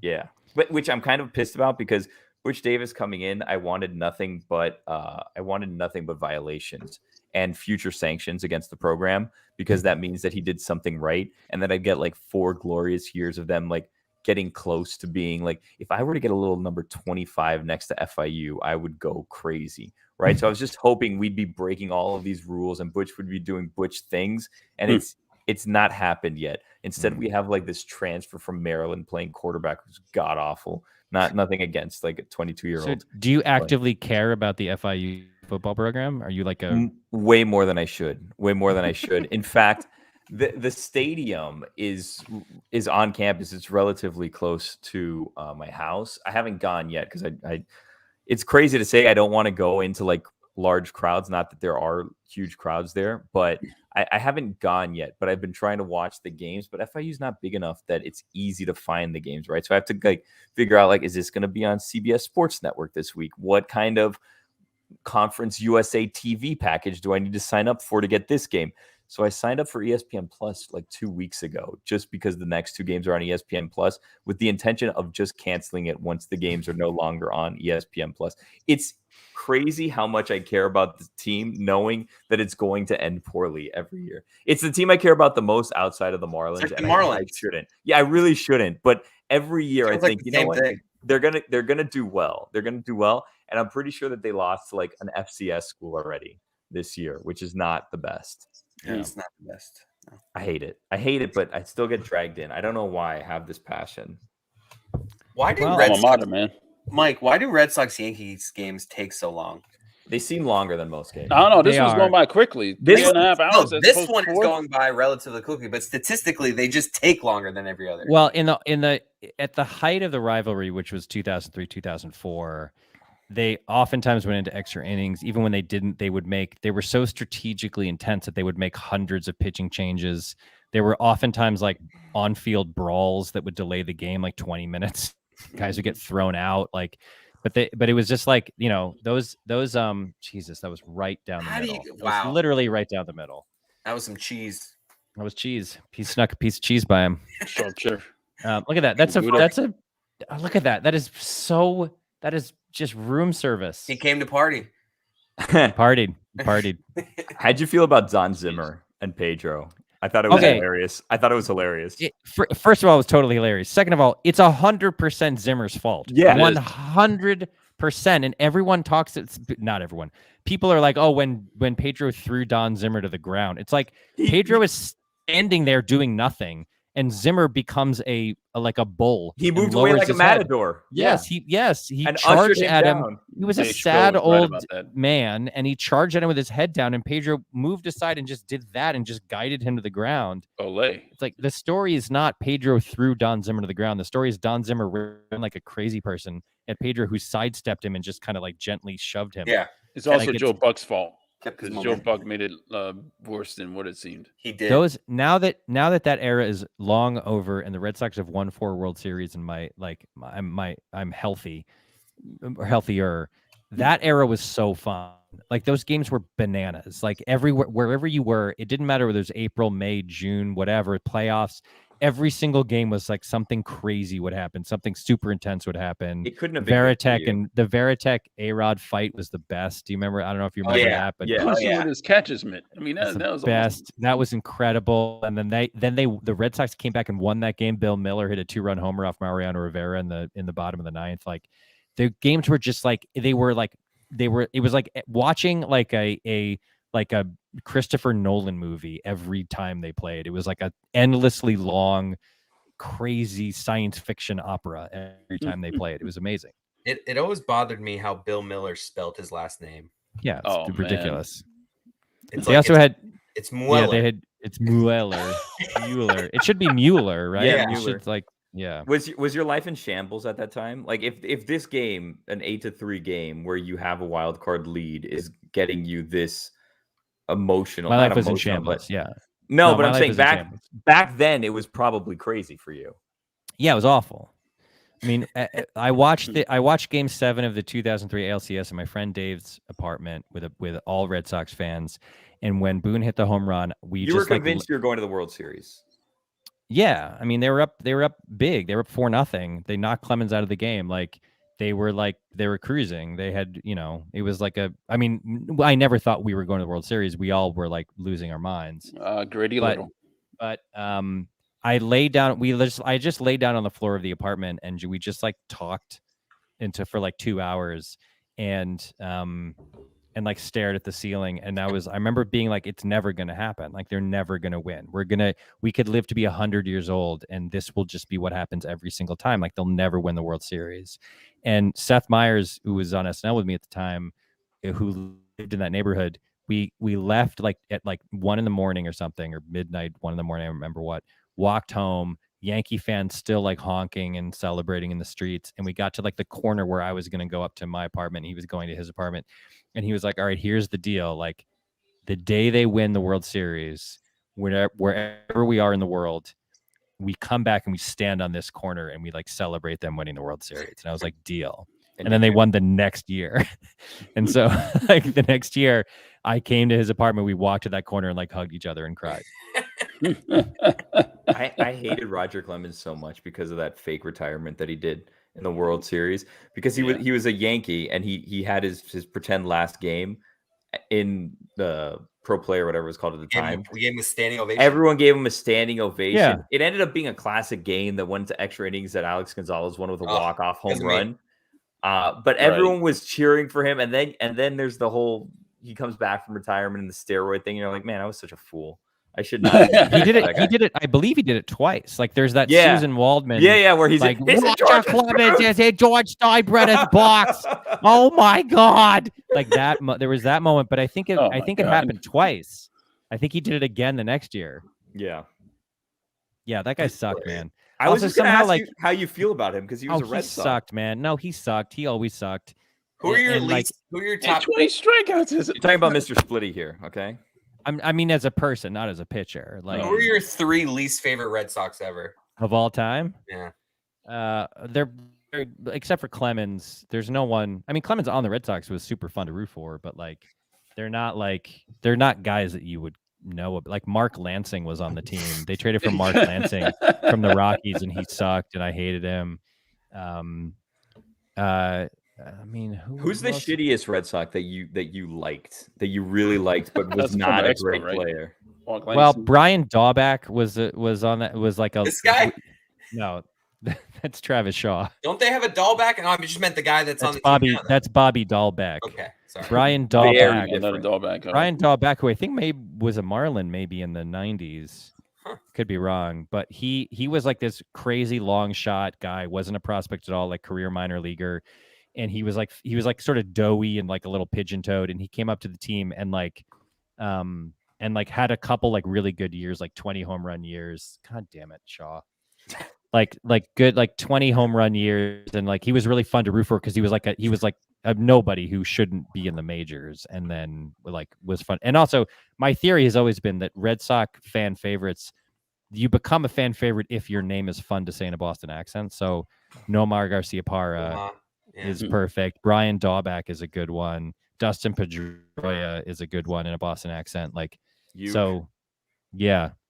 Actually, Kevin Youkilis, there's no R's or yeah, A's, but you can do the yeah, but you could do that in any stadium. I'm saying in Boston, it helps if your name has R's and A's in it. I'm gonna be honest, I wasn't paying attention. I just was hearing names and I just threw out a name. What was Kevin Youkilis's nickname? I got distracted. What does Stugatz call him? Like the something The of Greek walks? god of walks. The Greek God of walks. That's what Billy Bean called him in Moneyball. Because in Moneyball, and then it led to one of the greatest, funniest jokes ever made by a coach, which was someone asked Terry Francona. They were like, they call him the Greek god of walks or whatever, and Francona said, "Yeah, I've seen him in the shower. He isn't the Greek god of anything."